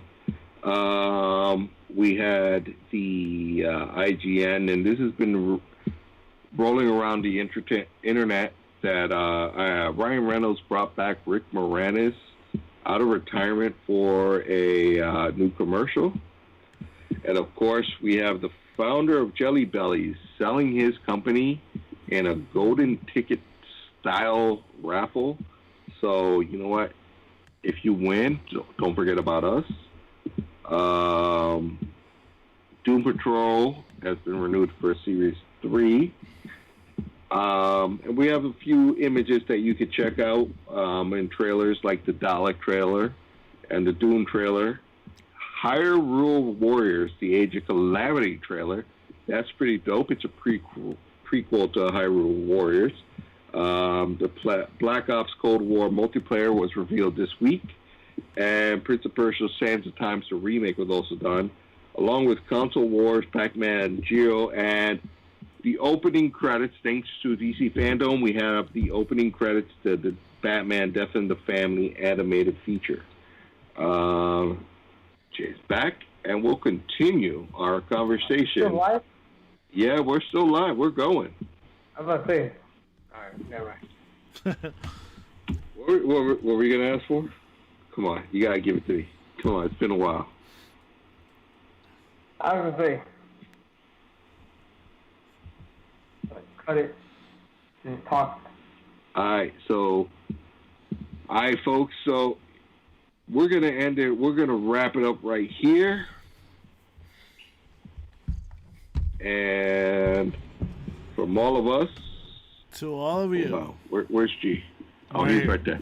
All right, so from all of us to all of you, we want to send you a drink up, bitches. Oh, drink wrong. up, bitches. I was pointing to the remote. Well, he's drinking scotch. As a matter of fact, we want to give our thanks and salute to all those that helped with 9/11 at One World Trade Center. 9/11 was yesterday, also in Pennsylvania. Thank you for first responders and the police that helped out with those, and to the first responders and police that lost their lives, and those who lost their families during 9/11.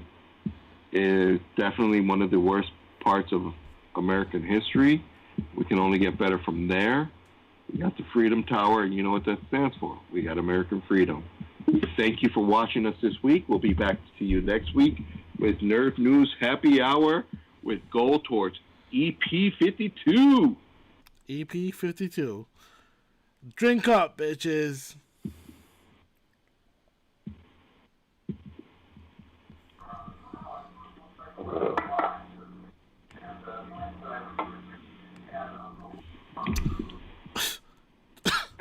Holy shit. Are we done? Drink up. Drink up, bitches. We done? Peace.